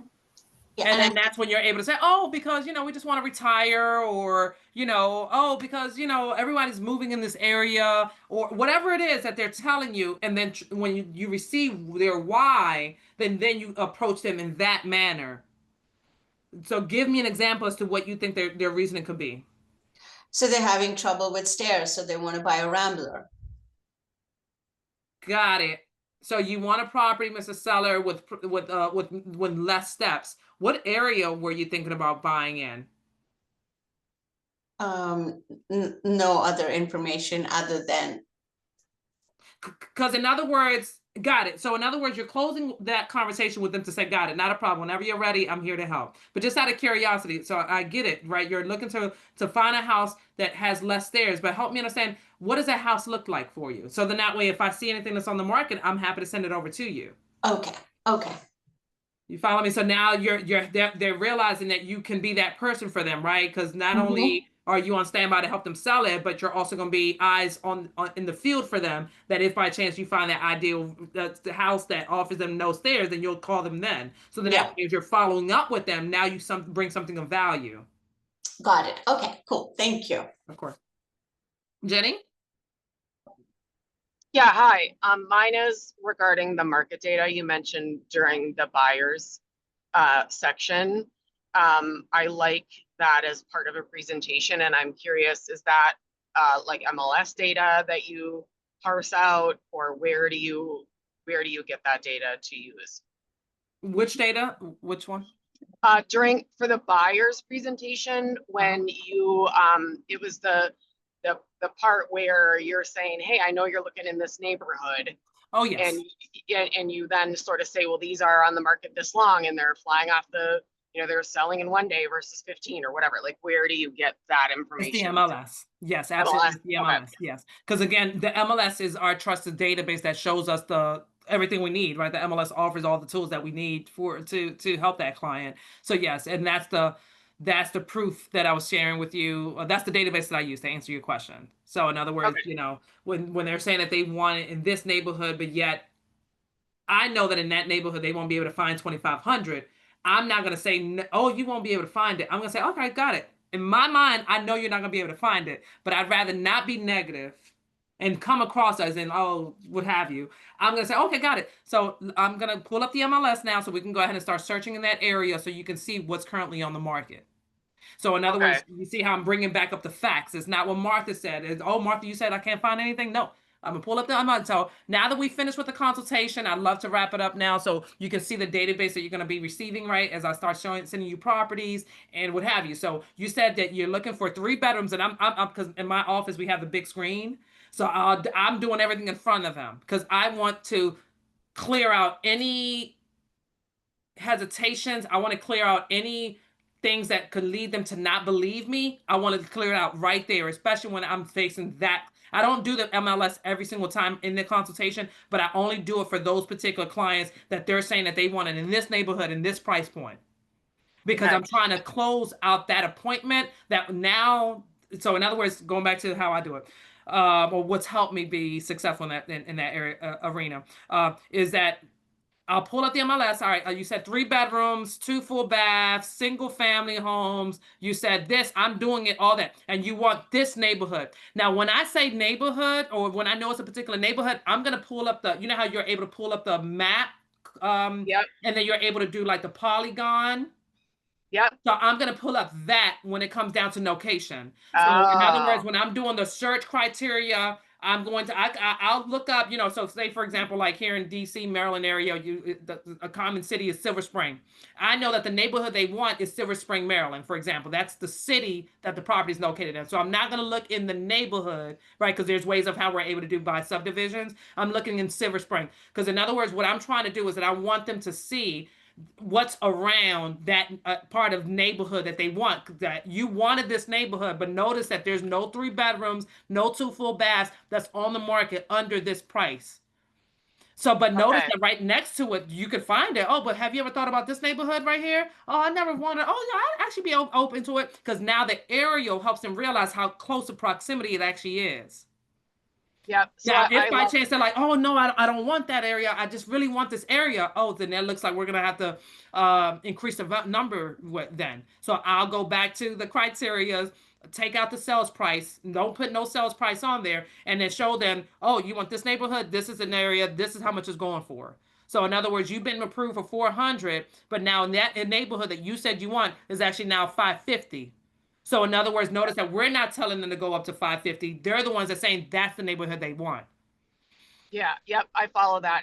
It was more the tactics of, and I'm still not, I'm newly licensed like July timeframe, so I'm new. Congratulations. Yeah, thank you. And so I have several buyer clients actually, and so this is not something I've tried. But I need to get better at using the map area and then just MLS in general, like as a tool during the consults. So I love that. Thank you. You're very welcome. Thanks, Jenny. Wilbert? Yes. So I wanted to go back to what the question Joe had about her buyer who was on the fence. And so but you may have asked her, you know, what's motivating them to sell, but also you can also ask them, well, what has you on the fence about selling as well? Because if you can address those concerns and provide solutions to those, that can also help you, get the business. Exactly. Thanks, Wilbert. All right, let's get you guys up out of here. We're almost finished with the presentation. This quote, I know you guys have been hearing me talk. How about everybody talk right now? Now mute yourself. Let's do it like we did it last time. Everybody say this quote out loud, if you will, please, and be a team player. Remember, all right, this says, ready? 1, unmute yourselves.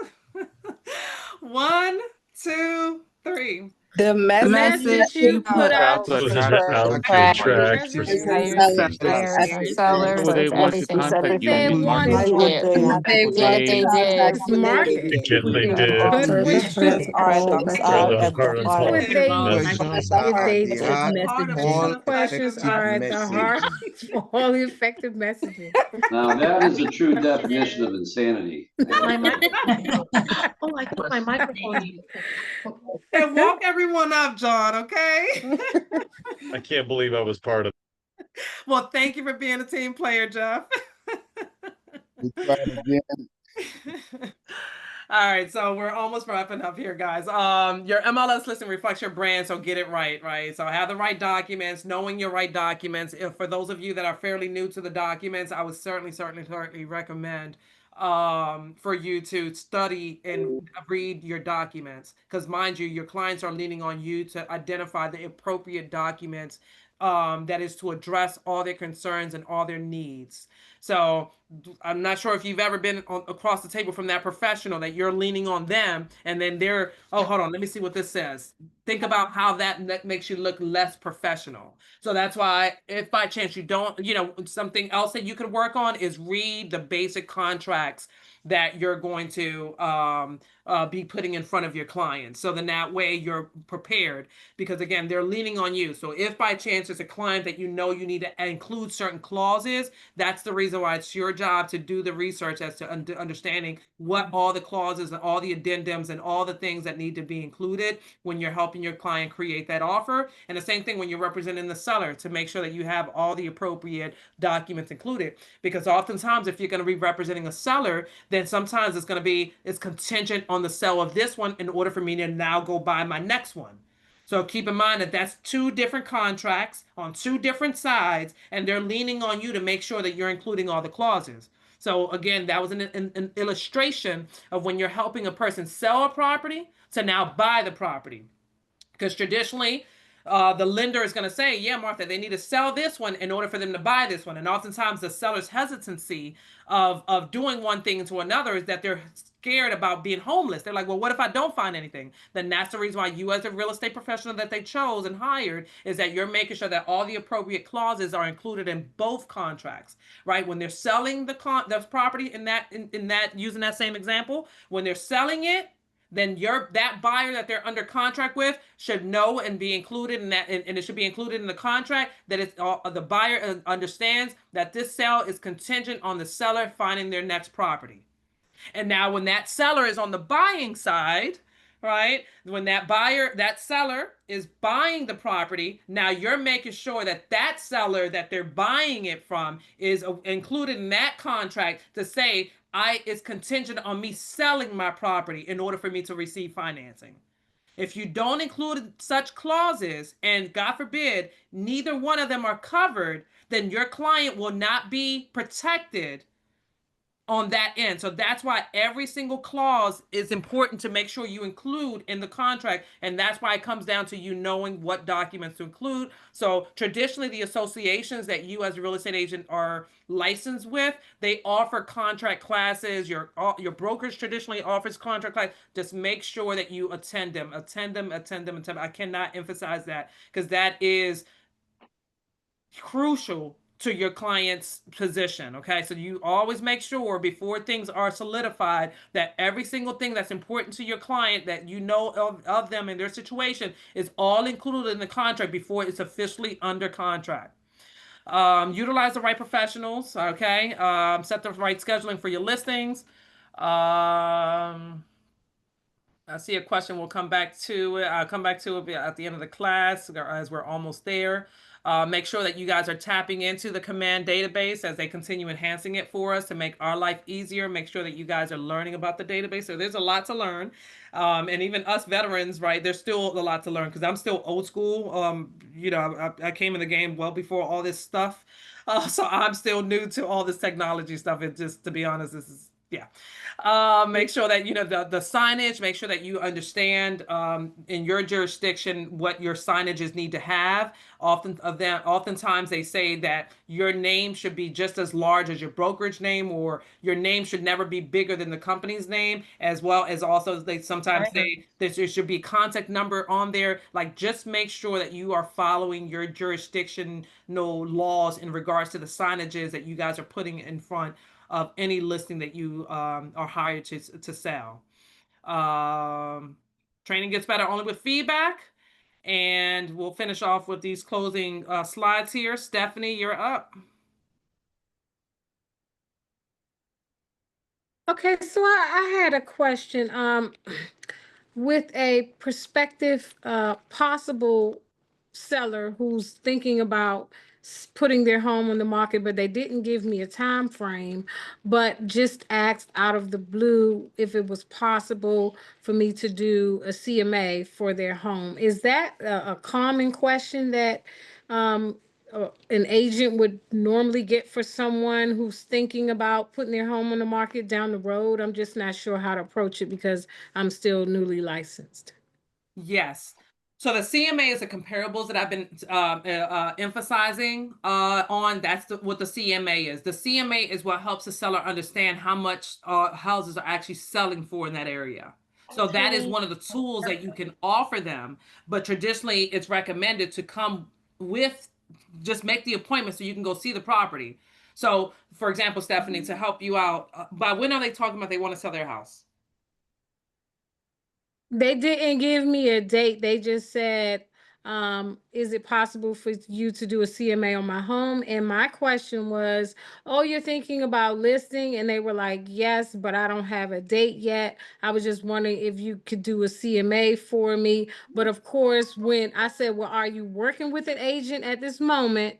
They said no, but when I'm ready, you'll be my agent. But I'm just asking, can you do a CMA? So I'm just not sure how to approach that because I've never been asked that question. Yep, and that's when you're able to seal in that deal right there, Stephanie. So kudos to you for getting that type of question already. The way I would approach the conversation, and I say hi because again, if you have the same conversation with 5 other, realtors, everyone has their answer. But the way I would do it is like, absolutely, I can offer you the CMA. In fact, I would love to see your property. So when am I able to come visit the property? Oh, well, I'm not thinking about selling it right now. I told you I just want to see the CMA. Well, and I understand that, but remember, you're calling me for help. You're calling me to be that potential realtor. So for me, I like to see the property before I'm able to offer you the CMA because it really comes down to the condition of the property. So is there any way that I'm able to visit the property, and that way while I visit it, I'm able to see the condition of the property, and then I'm also able to bring you viable comparables.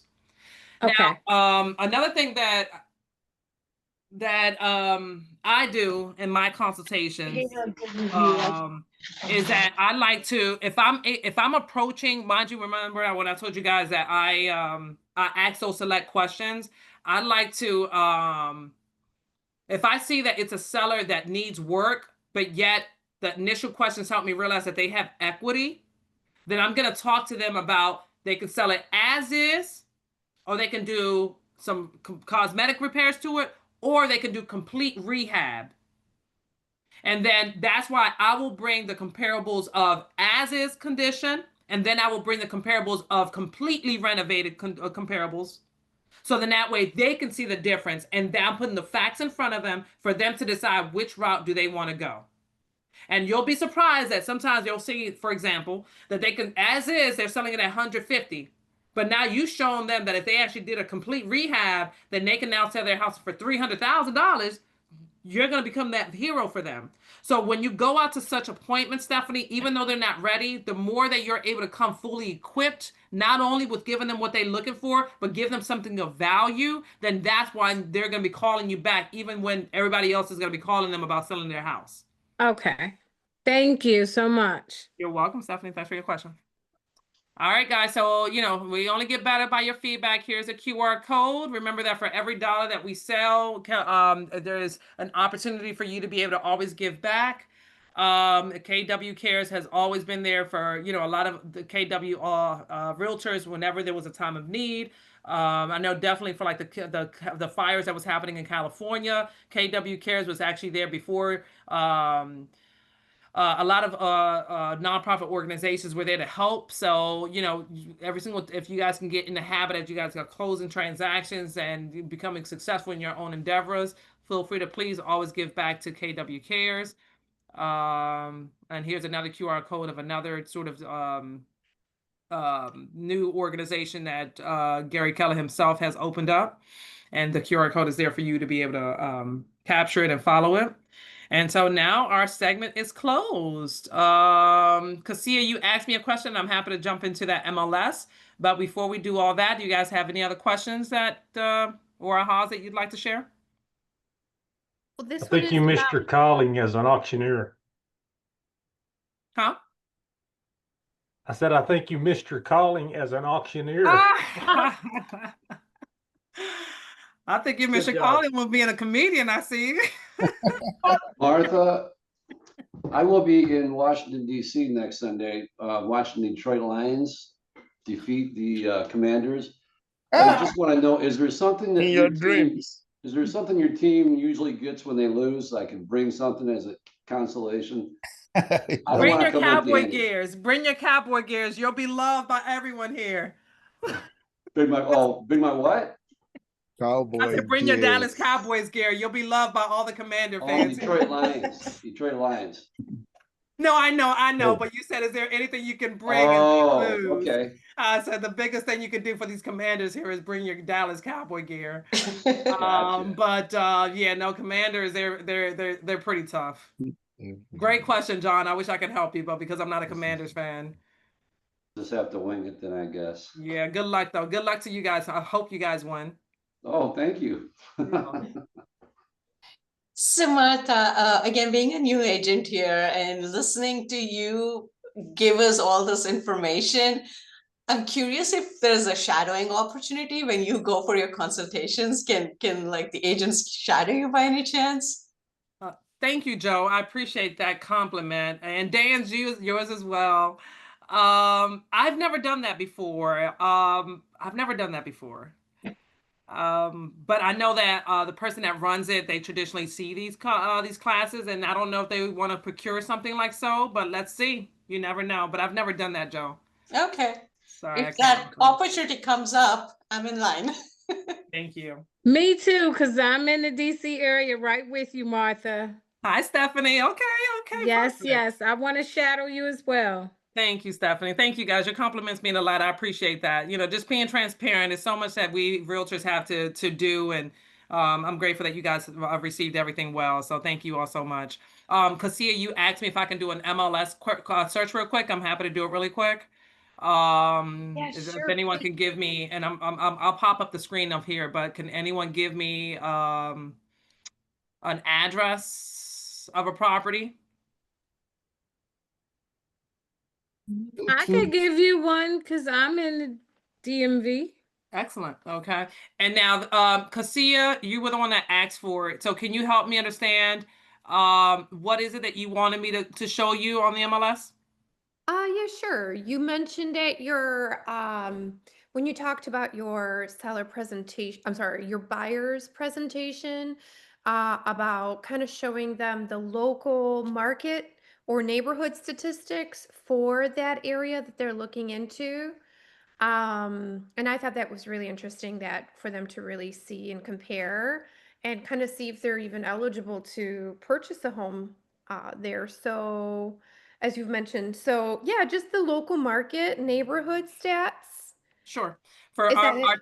sure, not a problem. I'm Whatever happy you present. Yeah, no whatever problem. you Thank you, present. Cassia.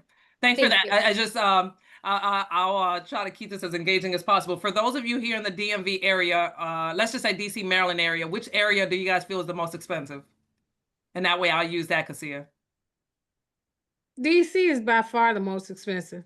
Okay. Northern Virginia. Which one? Northern Virginia. Northern Virginia, like Alexandria or Arlington? Alexandria, Arlington. Arlington. Okay. I'm not licensed in Virginia, so I'll do my best. So let's just say, for example, because last I did check, the Arlington area was apparently the most expensive part here in the northern part of Virginia. So you're absolutely right. So I will do something like this, Cassia. So I'll say, all right, so got it. Now that, and so this is the time when I'm going to reiterate what I've learned about them. Right. As we all know, psychology is like by you re-emphasizing what they've told you, it shows them that you were listening. Right. So you said, all right, so you wanted 3 bedrooms and you definitely want to make sure that you had at least 2 baths. You mentioned that you definitely want a single family home, but you would be open to an in-unit townhome. And mind you, this part right here, this is like a duplex, right? A duplex is where it's 2 houses under the one roof. So in essence, it is an in-unit. That's the reason why I'm populating it. And then you also mentioned that you definitely want to make sure you had a basement. Is that all correct? Oh yeah, great. Yep. And you told me you wanted to keep it under whatever their price point is. So that's when I'll say, okay, you've been approved. Your lender said that, like in other words, I'm bringing it back to everything that I've learned about them. But in other words, I'm also keeping this as generic as possible. Now, if I realize that my clients are less than senior citizen age, then I want to make sure I block out any senior communities. So in other words, I'm keeping this as basic as possible, right? Of course, I'm including my active and my coming soons, but notice that I'm just simply punching in all the basic information because I just want to filter it out as much as possible, right, from here. And so in other words, if I learn that, their approval letter was, the 900, let's just say, because in Arlington is up there, that I'm going to say 900. Now, you said you wanted Arlington, but yet I like to always do my research on doing an aerial view because, oftentimes we mention one neighborhood, but we didn't mention the adjacent neighborhood. And I just wouldn't want to miss out on any opportunity that you could have, in looking in Arlington. So that's the reason why I'm populating it this way. And right, so notice, remember, I captured and I'm looking in the database for everything that offers at least 3 bedrooms, 2 full baths with a basement, single family, what have you. And so here is Arlington. And so let's just say, for example, that they're like, yeah, I want it as close as possible to the waterfront. Right. So in other words, this is how I'm able to then show them. All right. So got it. So as of right now, it doesn't seem like there's any on the waterfront, obviously, because the airport is right there and all these obvious reasons. Right. But in other words, I'm showing it to them. But yet, but these apparently are the ones that's currently available. So what do you feel about these? So now I'm going to just simply go out and just highlight all these. Oh, and by the way, the blue simply means that those are the coming soons, whereas the green ones are the ones that's actually active on the market. And so far from that, basic search, we actually got 10 properties, which is what I'm happy to go through with you. Now, starting off with the cheapest one, right? Because we want to always, for me, I like to start off with the cheapest one so they won't assume that I'm jumping automatically to the most expensive one. Here is what the cheapest one is and looking for like in that area. So, I'll populate it up and I'm going through it like so, and, but yet I'm just going through it enough for them to start seeing it, hoping that it gets to the inside so then we can actually see the condition of the inside. And then I'm kind of going through it and then hoping that sometimes, a lot of us now do the floor plans, but in other words, I'll take my time with going through them because I want them to really look at it. And especially even more like look at the style. And then that's when I say, so what do you think about this one? Do you like that style? Oh, I don't like how I like it to be open floor plan. Oh, okay, got it. Because to me now, I'm listening to what's important to them. So that's when I'm like, okay, got it. So we're looking for open floor plan. So that's what I'm saying. So I take this part to kind of build more rapport with them, especially if I see that it's someone that's still hesitant or what have you. I'll take this opportunity of being able to just show them that I'm on their side, I'm here to help them, and I want to really filter out to that of which offers them that. So as I'm going through it, if I notice that none of these offer that open floor plan, then that's when I realize. And so again, if let's just say, for example, yes, there's still more to see on this list, but let's just say, for example, if none of them offered open floor plan, now I, as a real estate agent, can then say, okay, well, the good thing is that I always like to say, you can always change everything on the inside, but you can never change the outside. So since you've expressed that being in Arlington is so important to you, then maybe it wouldn't be a bad idea for us to now visit these properties with an actual general contractor.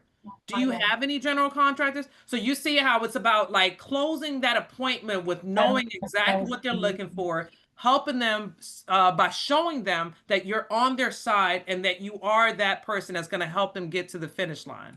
Does that make sense? Yes. Oh, yeah. Yeah, that was great. And that's what I wanted to see earlier as well. And I have a quick question.